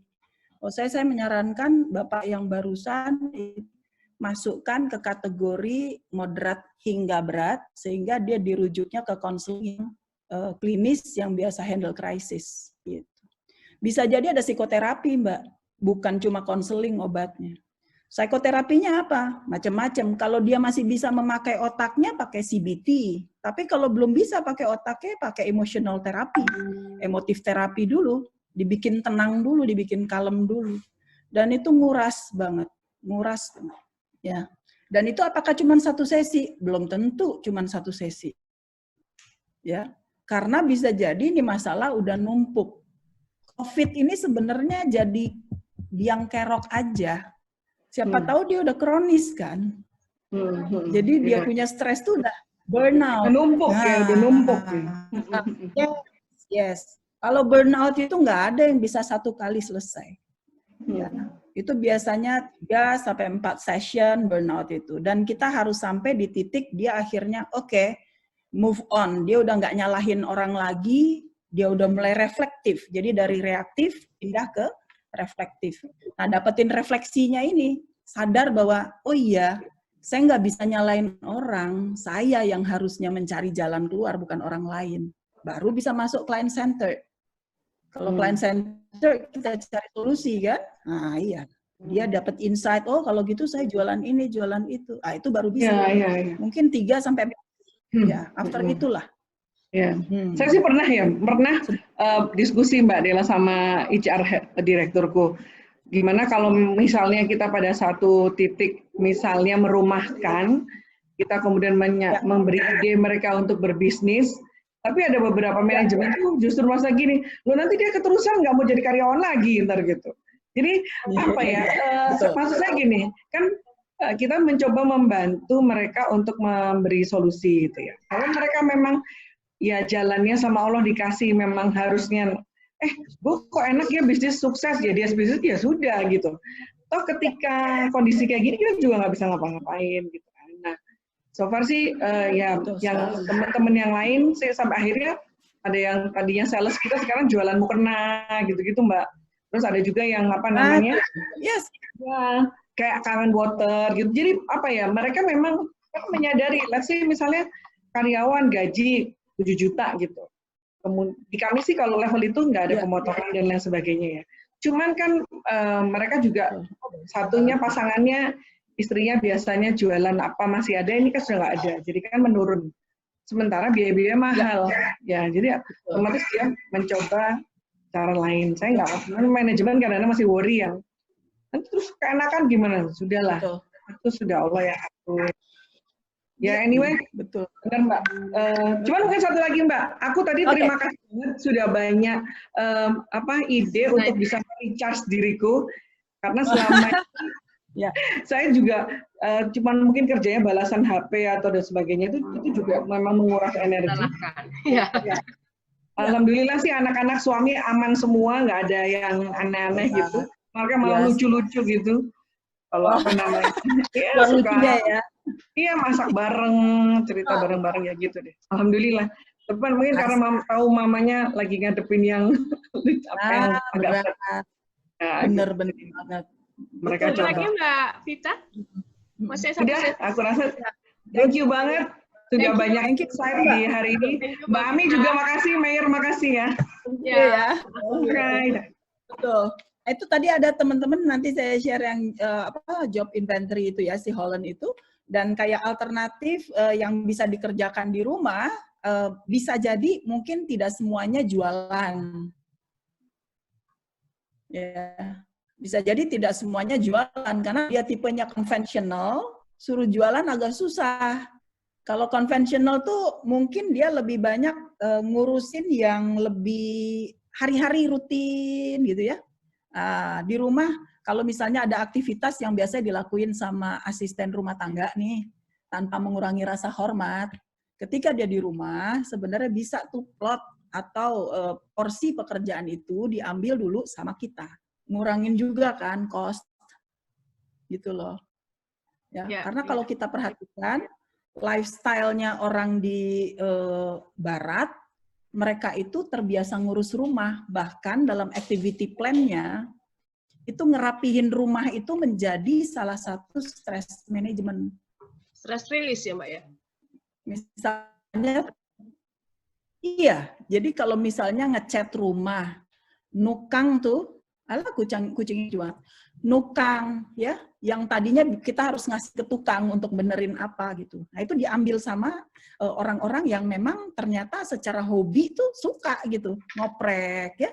Aktivitinya ke arah mechanical. Nah, itu emang mesti dicariin. Ada yang masa hidup malah sekarang tuh ngebenerin HP-nya orang. Ngebenerin handphone. Iya. Iya, karena mungkin intensitas kita pakai gadget kan tinggi. Sehingga laptop tuh kayak kemarin anak saya laptopnya hang begitu kan. Nah, itu menjadi ladang buat orang-orang yang basicnya adalah mungkin tidak jualan, tetapi dia adalah handyman-y, gitu ya. Orang yang sukanya itu memperbaiki. Nah, itu kita bisa salurin. Mungkin pasangan kita tuh tipenya yang ngoprek, gitu kan. Tinggal kita dong yang nyariin, marketingnya dari kita, gitu. Ada temanku nih, ininya rusak, bisa ya bantuin, gitu ya. Jadi yang seperti itu bisa muncul tuh jadi opportunity ya. Nah, mungkin teman-teman thought itu kan sering dipakai sama orang-orang bisnis. Nah, kali ini kita juga perlu kayaknya ya melihat apa yang ada menjadi kekuatan di dalam rumah kita yang bisa menjadi service buat orang lain gitu. Ya. Ya kayak tadi bikin jamu ya. Ini Mbak di rumahku tuh dia jago kan bikin minuman herbal. Tadinya cuma bikin buat saya. Terus saya bilang, kalau Mbak ratapi terus pandemi ini, percuma Mbak aku bilang. Ya habis suamiku kan Grab Bu, biasanya dapatnya sekian. Oke. Nah sekarang mungkin bukan suami lagi, Mbak sekarang yang pikirkan apa. Akhirnya dia ngejahitin masker lah, bikin seblak lah anaknya. Terus dia bilang, ibu ternyata aku dapatnya jadi lebih bagus ya. Nah, itu sebenarnya kan karena kita menemukan aset di dalam rumah apa yang bisa dikerjain gitu. Shifting ya dari konsumen menjadi produsen. Seperti itu sih. Oke. Terima kasih Mbak Della. Kita masih punya waktu kurang lebih 35 menit. Ya. Oke. Saya buka, sekarang saya perlu masukan sebelum saya konklusikan, kira-kira kalau kita membuat sesi ini lagi, apa yang menarik dari semua partisipannya di sini supaya kita bahas, kita godok lebih matang? Raise your hand, saya unmute.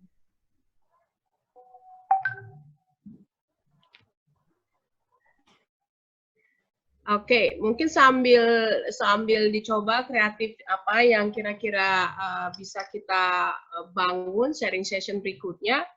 Kalau saya positif apa yang saya dapat dari 1,5 jam kita diskusi, justru dalam masa pandemi COVID ini kita bisa menemukan kekuatan lain dalam diri kita daripada rutinitas yang selama ini sudah kita lakukan. Sadar tidak sadar kadang-kadang kita miss. Ya. Kita melakukan sesuatu yang bukan panggilan jiwa gitu ya. Betul. Atau mungkin itu panggilan jiwa, Mayer, tapi kita tidak pernah pegang itu karena kita sudah structured. Kebutuhan ya, itu datang dari luar. Iya, sekarang kita diminta create demand.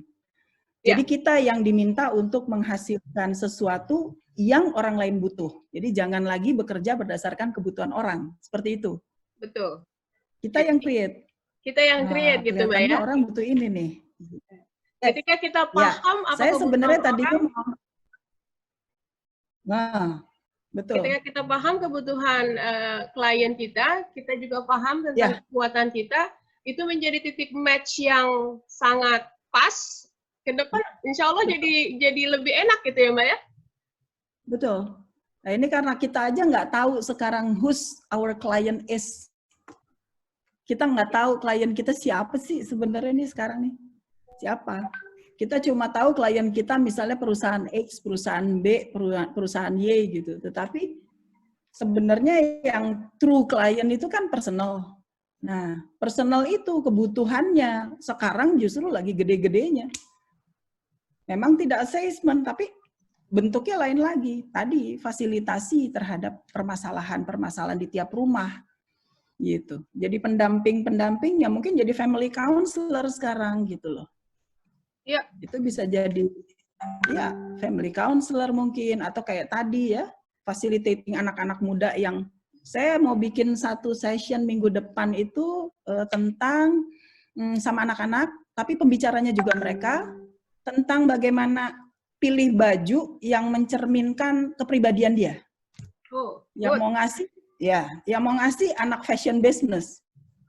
Dan anak ini dalam tanda kutip, mohon maaf, skizofren. Oke? Dia lebih berat loh. Dia lebih berat dalam fase stres ini. Tapi saya justru bikin program ini untuk nge-recharge ya, supaya dia tidak terlalu stres. Dan dia luar biasa antusiasnya. Ini kapan ya Tante mau dibikinnya?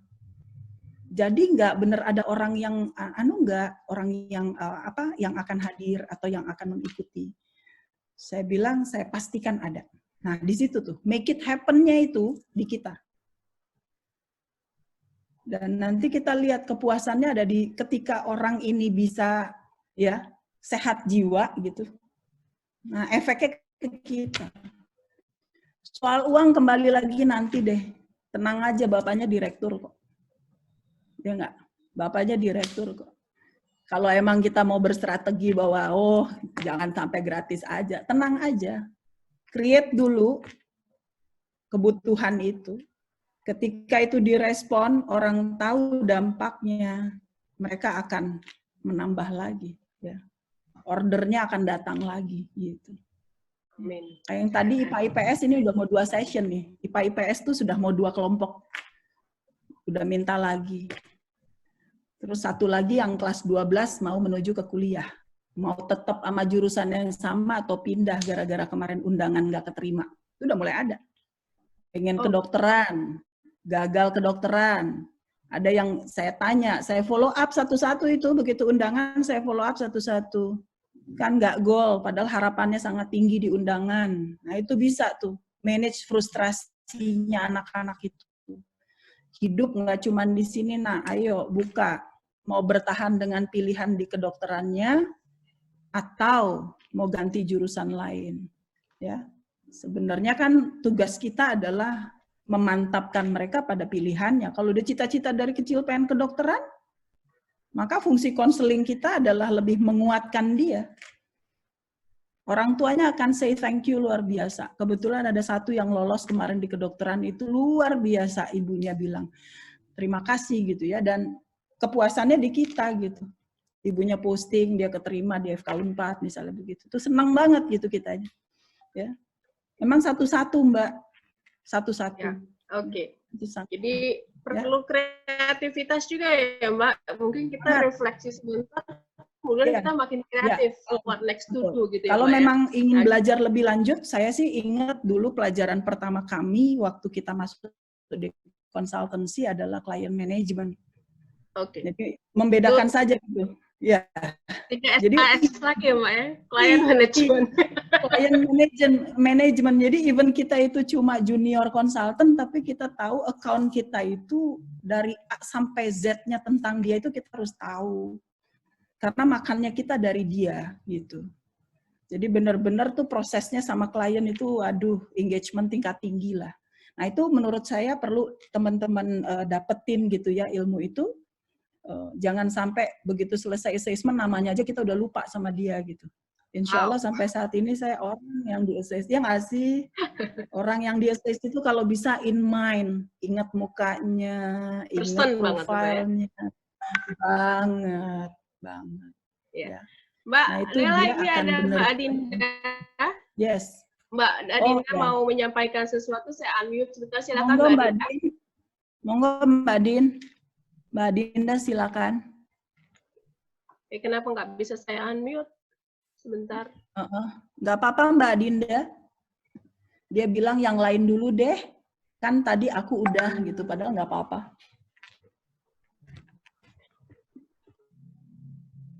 Bisa tolong silakan.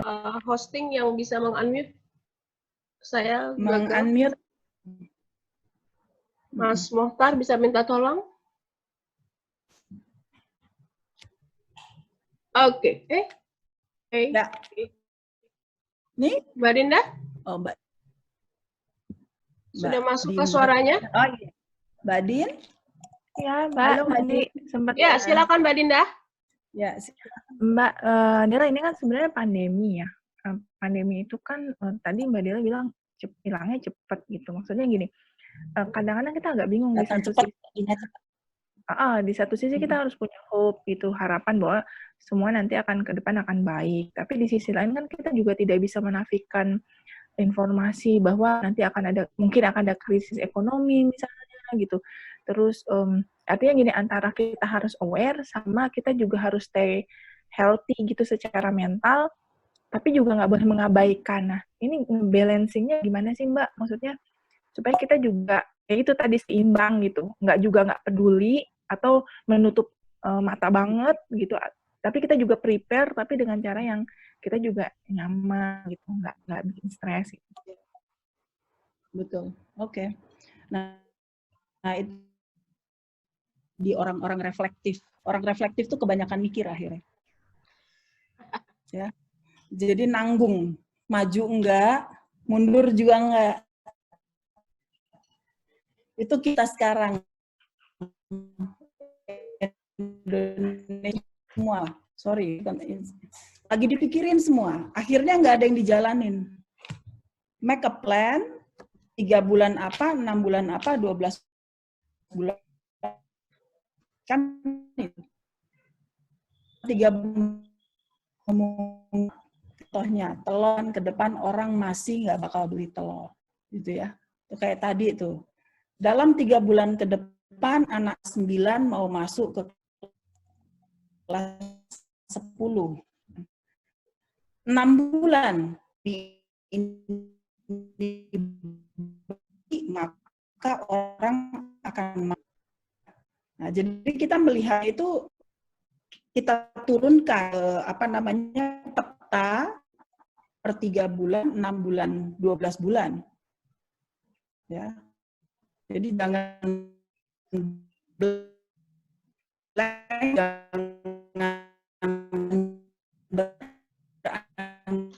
dari apa yang dipikir adanya nggak kayak Mbak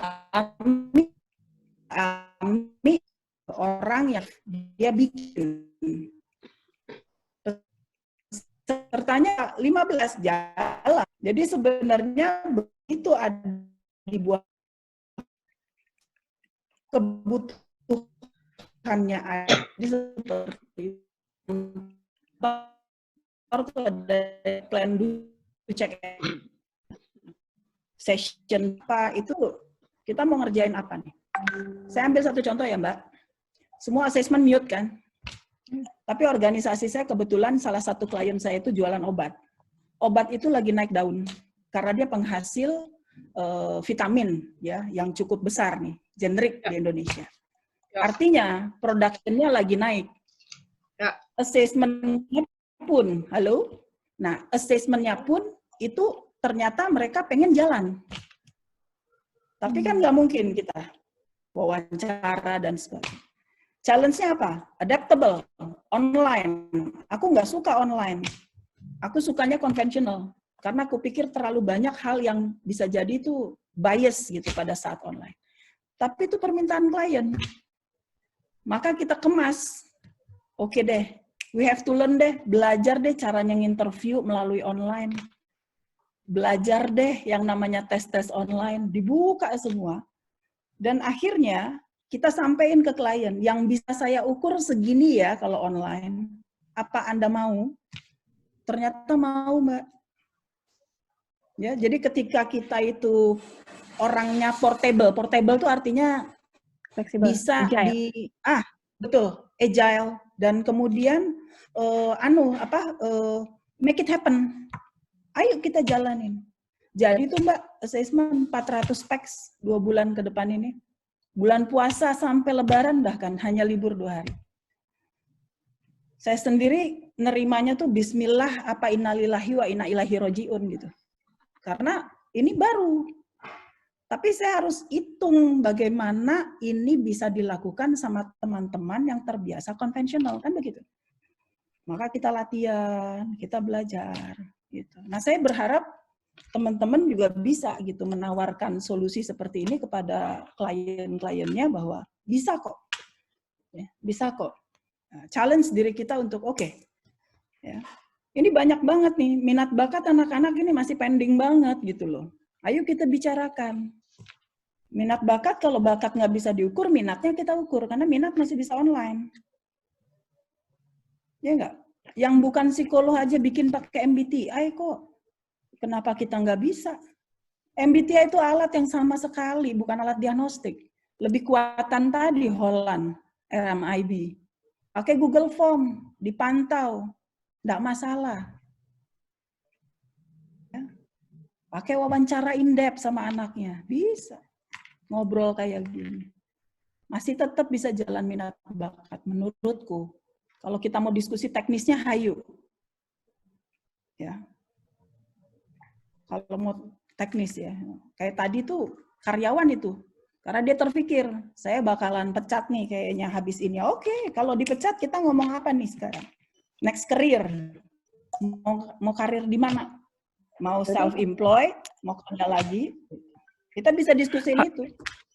Kalau yang aku simpulkan, jadi sebenarnya kita jangan fokus sama pandeminya, tapi fokus sama apa yang harus kita lakukan gitu ya. Maksudnya menghadapi ini gitu.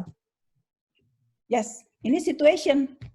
Ini situationnya, maka kita yang masuk ke situasi baru ini, kita yang changing.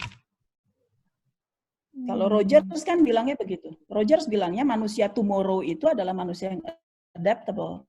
Artinya dia tidak memusingkan mau jadi apa.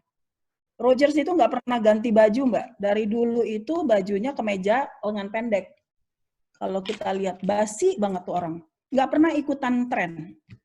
Tapi otaknya bergulir mengikuti zaman. Makanya umurnya panjang. Rogers itu. Dan dipakai sama kita kan karena paling kekinian teori dia itu. Dia nggak memusingkan soal masa berubahnya, nggak. Justru perubahan itu yang harus kita terima katanya. Ya, jadi kalau boleh kita simpulin, memang ini bukan stres seharusnya. Ya memang stres, tapi positif stres supposed to be. Supposed to be ini positif buat kita. Jadi jangan sebagai but bukan threats. Kita 82% masih hasil Unpad itu melihat ini adalah bahaya. Nah, ini kan artinya ladang buat kita. Mengantarkan masyarakat Indonesia yang masih memaknai ini sebagai bahaya menjadi ke proaktif coping. Jadi kesempatan ya, Mbak? Ya, kesempatan. Aku baru project 1 tadi Mbak Mar kan, yang di rumahku ini. Yang akhirnya dia bikin masker lah, dia jualan inilah. Ini Mbak Marnya ada denger nih. Gitu. Dia tiap hari akhirnya sekarang positif dia. Alhamdulillah ya Bu, malah dapat ini, rezekinya kok malah di sini lah. Ya kan? Nggak berat-berat yang kita omongin, tapi helping gitu loh. Rasanya enak banget gitu ngedenger orang yang tadinya hopeless, sekarang jadi optimis. Orderannya banyak. Gitu sih Mbak. Psikolog saya yakin lebih banyak asetnya. Lebih banyak asetnya kita. Ya. Ayo kita pikirin sama-sama. Kalau saya malah berpikir, Anda dalam session berikutnya, yuk bikin proposal masing-masing. Bisa grup, bisa individual, and then we do coach. Kita bikin coachingnya. Ya. Apa sources yang harus Anda siapin kalau Anda mau ambil proyek X? Nah, itu kita presentation. Nanti kita di sini jadi ininya, jadi apa? Semua kita tuh jadi pengujinya gitu. Jalan semua. Ya. Oh, seru. Daripada terus kan nggak move on. Kalau cuma aja nggak selesai, Mbak. Mari kita bikin proposalnya, kita bergrup, cari orang-orang yang rasanya nggak harus teman baik loh. Itu perbedaannya kalau kita mau bicara tentang satu project, satu bisnis, satu usaha, nggak ada hard feeling, nggak harus teman-teman dekat. Ya. Bisa jadi sevisi, semisi, ya, itu yang penting. Nggak akrab nggak apa-apa. Yang penting akur ya. Kolaborasi, hari ini kolaborasi. Kolaborasi, yes, kolaborasi. Ami ngangguk-ngangguk Ami. Soalnya aku sama dia itu, tapi hanya Ami aku pernah nggak hangout sama dia? Nggak pernah. Lebih sering hangout sama Mary gitu. Tapi we talk about opportunity, Ami lah orangnya. Ada aja. Bikin Mbak, jadiin Mbak, ayo. Ya Mi. Nah yang kayak gitu perlu tuh kita dalam tim kita, dalam kelompok kerja kita, ada yang kayak gitu. Make it happen yuk. Ya. Terima kasih Mbak Della. Ya Mbak Gin. Oke. Kita masih punya waktu kurang lebih 15 menit. Saya mau buka kurang lebih 3 menit. Siapa aja yang mau share apa yang sudah dilakukan di 1,5 bulan terakhir ini yang kira-kira bisa positif. Tadi kan ada yang bertanya, ada yang idenya apa, tapi mungkin sudah ada di antara kita di sini yang sudah melakukan dan itu ya, ide work gitu. Bisa share?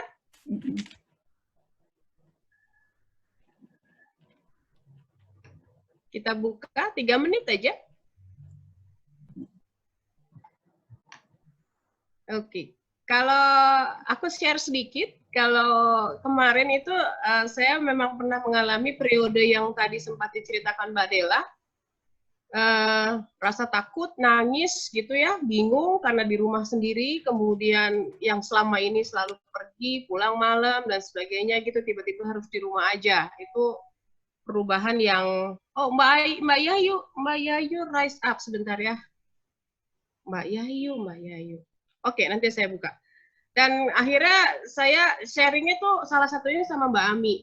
Itu temen curhat juga gitu. Mbak begini gitu ya. Tapi ternyata dari share itu, ayo kita bangkit, jangan takut gitu. Hadepin semuanya akan baik-baik aja gitu.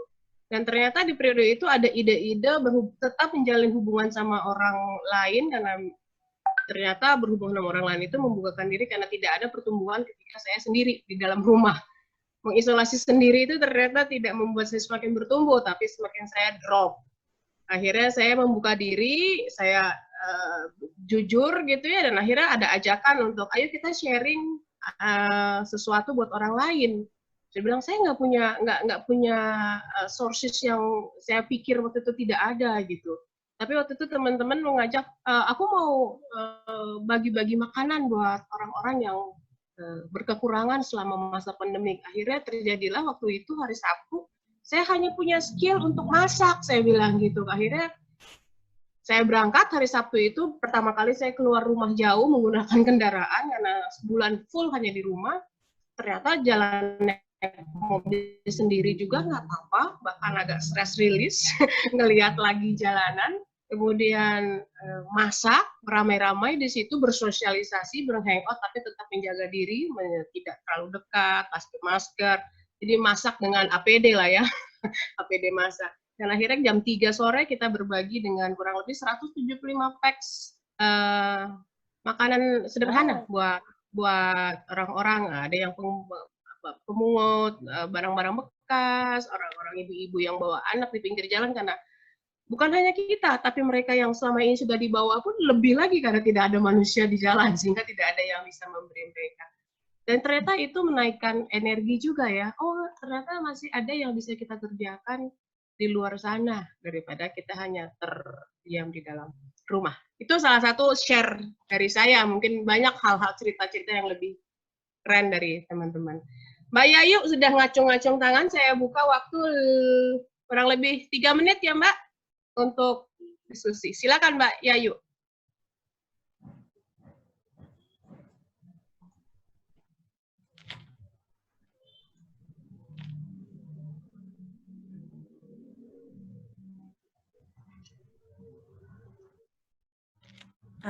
Unmute-nya nggak kedengeran. Kedengeran kah? Nggak kedengeran. Mbak Yayu, saya sudah unmute.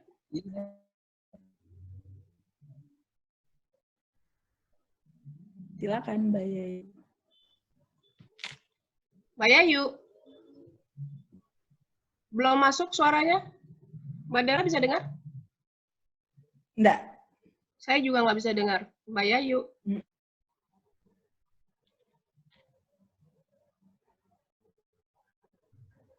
Mungkin pas masuk pertamanya tadi nggak di-set audio.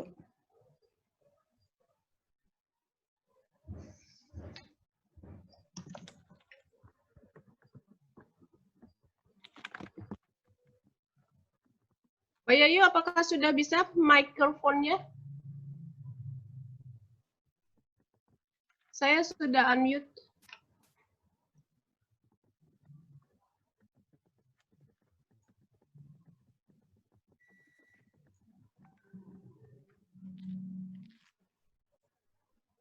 Nggak kedengeran?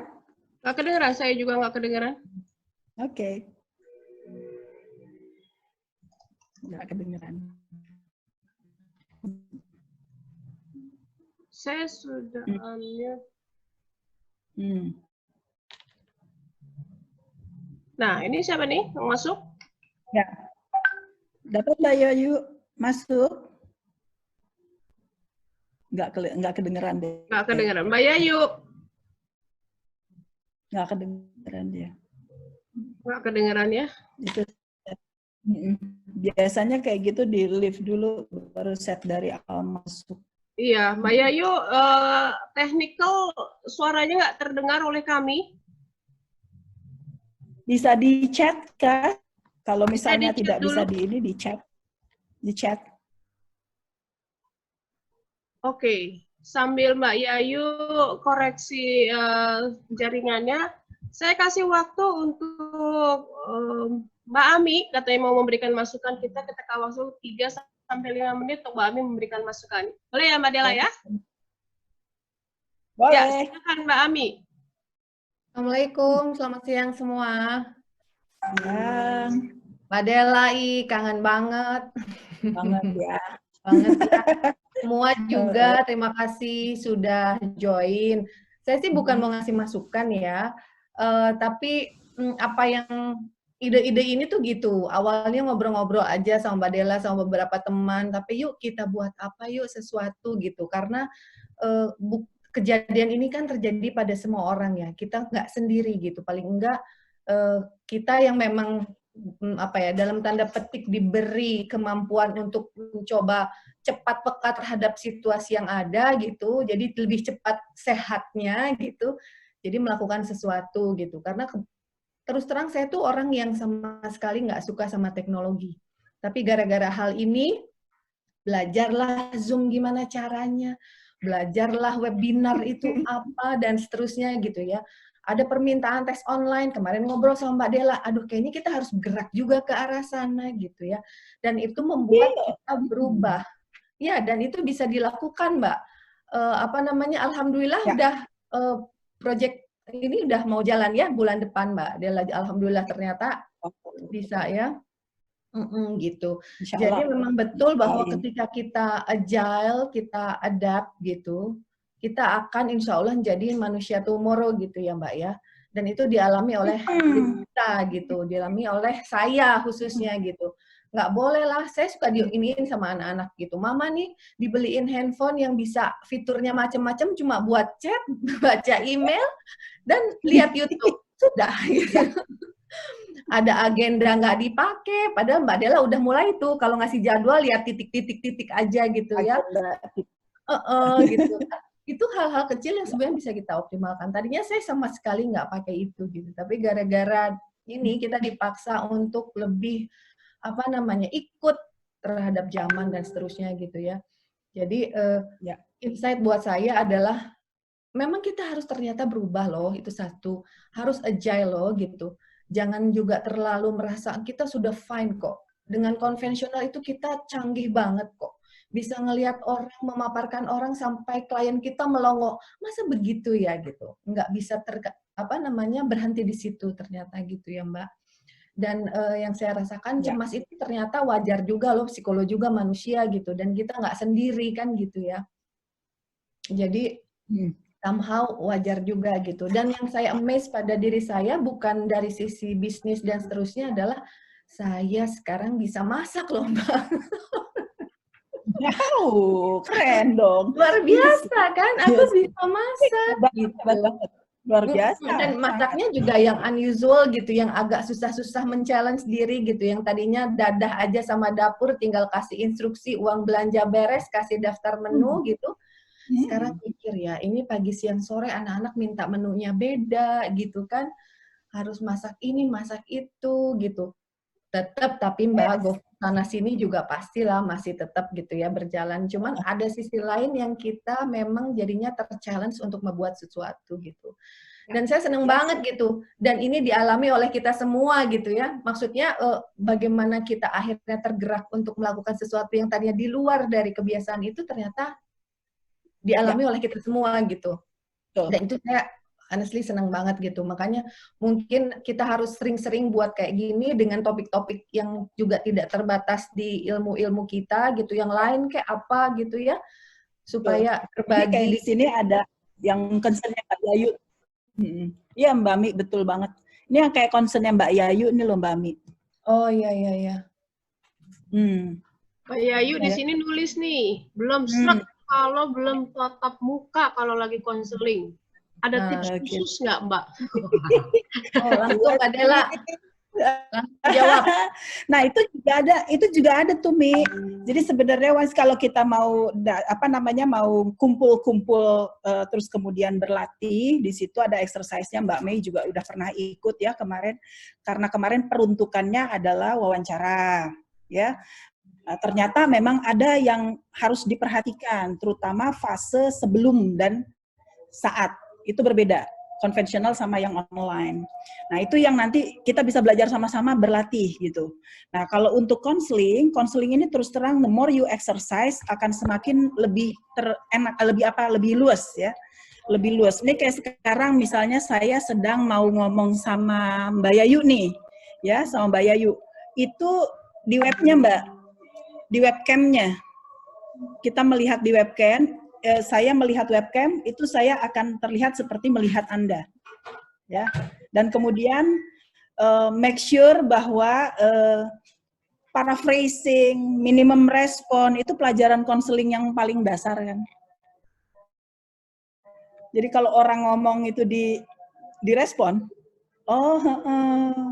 oh iya, nah itu sama seperti kalau kita konvensional, cuma perbedaannya nanti ada delay. Ya, kayak tadi Mbak Ami itu sudah mulai terbiasa dia dengan online itu. Jadi dia ngomongnya juga udah kayak bicara sama temen, curhatan sama akunya tadi itu. Dia udah dapat tuh, artinya dia exercise-nya udah lumayan latihan. Ini kalau saya lihat nih di layar, beberapa di antara kita itu masih yang menatapnya masih kayak nonton. Nah, beda antara kita watching sama kita responding. Kalau responding, bikin itu hidup, jadi dia tahu bahwa kita sedang mendengarkan dia. Makanya aku dari tadi mau mayor yang ngomong, mau siapapun yang ngomong, aku tetap menganggukkan kepala. Itu salah satu cara supaya orang yang ada di depanku itu kontak. Ya. Jadi saya sedang bangun kontak nih. Saya lagi bangun kontak. Ini exercise, makin sering, makin terbiasa. Ya, itu sih. Itu sih Mbak Yayu. Ya, latihan konseling yuk. Ini katanya Ami. Ya, hayu. Mungkin saya berpikir ini adalah salah satu tools buat kita supaya ini jadi peluang nih, gitu. Ya nggak sih? Dan itu per session kok, tetap per session. Jadi satu sessionnya bisa lewat WA call, bisa lewat FaceTime, apapun itu. Dan kalau di admin saya, ini kita udah bicara agak bongkar-bongkar dapur sedikit ya. Ya, itu harganya masih sama dengan kalau tatap muka biasa. Ya, kalau di saya kebetulan tuh 350.000 per jam. Ya, nah, dan itu satu klien kita bisa kasih sessionnya 1 sampai 1,5, karena lebih dari itu pusing lihat ini, lihat layar. Ya, maksimum itu 1,5 jam kita. Kalau enggak tuh radiasinya capek. Kecuali kita punya yang anti radiasi. Kayak laptopnya Mbak Ami tuh, itu udah anti radiasi. Oh, bisa lihat laptop juga ya, Mbak? Canggih banget. Saya bisa mengenali. Terlalu personalized kan? Mbak nih jarang jauh bisa kelihatan. Iya kan yang retina sama yang enggak ketahuan atau Ami. Yang gitu ya. Oh, gitu ya. Nah, nanti bisa sangat terbuka kita kalau memang kita perlu latihan begitu. Terus bagaimana ngebuka jalan, artinya client management tadi. Pertama kali nawarin tuh kayak apa sih? Jadi jangan reaktif semua pada buka online counseling di FB, semua pada tayang gitu ya, pakai ini. Nggak harus gitu. Iya. Kan kalau kita lihat di FB semua pada nayangin ya, terima online. Nggak harus gitu. Ada cara lebih cantik ya, Mbak? Ada, sangat. Dan orang kalau mau konsol masa di FB sih kita anu sih gitu. Paling dia ngerespon, oh keren, oh bagus, tapi dia nggak datang kan? Betul. Ya, personalize, ketok pintunya satu-satu. Ya. Oke. Apa kabar? Nah yang gitu-gitunya nanti kita belajar tuh. Bagaimana say hi dulu. Di mana-mana nggak ada greetings, nggak bisa masuk ke pintu orang lah. Ya. Kalau mau pasang foto juga ya. Ya kalau mau pasang poster juga kita. Ya, aku tidak seterkenal teman-temanku yang biasa di televisi gitu. Tapi bukan berarti nggak punya client base kan. Di sini nggak butuh popularity, di sini butuh kepekaan, identifikasi terhadap kebutuhan klien. Itu yang client management sebenarnya. Kalau popularitas kalah lah. Oke? Oke. Tapi jangan mati gaya. Kalau kita cari, Mbak, kita cari peluangnya. Yuk, sama-sama. Nanti kita create lagi. Kita bergeraknya bareng-bareng. Betul. Kalau perlu lempar-lemparan klien. Makanya kita harus ngelis dulu, identifikasi kekuatan kita lebih jago ngurusin masalah apa, kita lempar-lemparan. Oke. Oke? Ini waktunya sudah terakhir. Mbak Ami, sudah selesai? Mbak Ami, thank you banget. Mbak Ami. Sudah selesai. Sebelum mengakhiri, kita foto selfie dulu, walaupun online. Kasih muka Lea, siap-siap kita selfie bareng-bareng. Kasih muka yang paling the best. Lea, are you ready? Lea, oke. Take a picture ya, kita sama-sama take a picture ya. Yo, kasih muka dark face-nya dulu, biar kita nggak tegang dari tadi udah serius. Dark face. Dark face? Kayak apa dark face? Dark face tuh manyun ya? Manyun. Lea udah? Udah, Le. Belum. Lea dia jelek tapi tetap manis dia. Lea nyuruhnya muka jelek tapi dia mukanya tetap cantik. Dia udah default cantik. Dia emang makanya dia apapun yang dilakukan dia tetap cantik. Udah deh, ya, Le. Ready? Nah, Oke. Ayo kita kasih dark face dulu.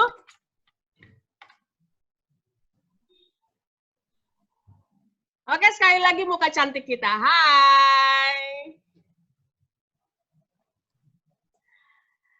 Oke, semuanya terima kasih. Banget, teman-teman. Mudah-mudahan kita Maaf semua kalau di sini berkurang. bisa menjadi agent-agent positif buat yang Iya, iya. lain. Selamat siang, selamat makan siang, bercengkrama dengan keluarga di rumah. Selamat siang Kontak semuanya. ya. Assalamualaikum, terima kasih. Salam.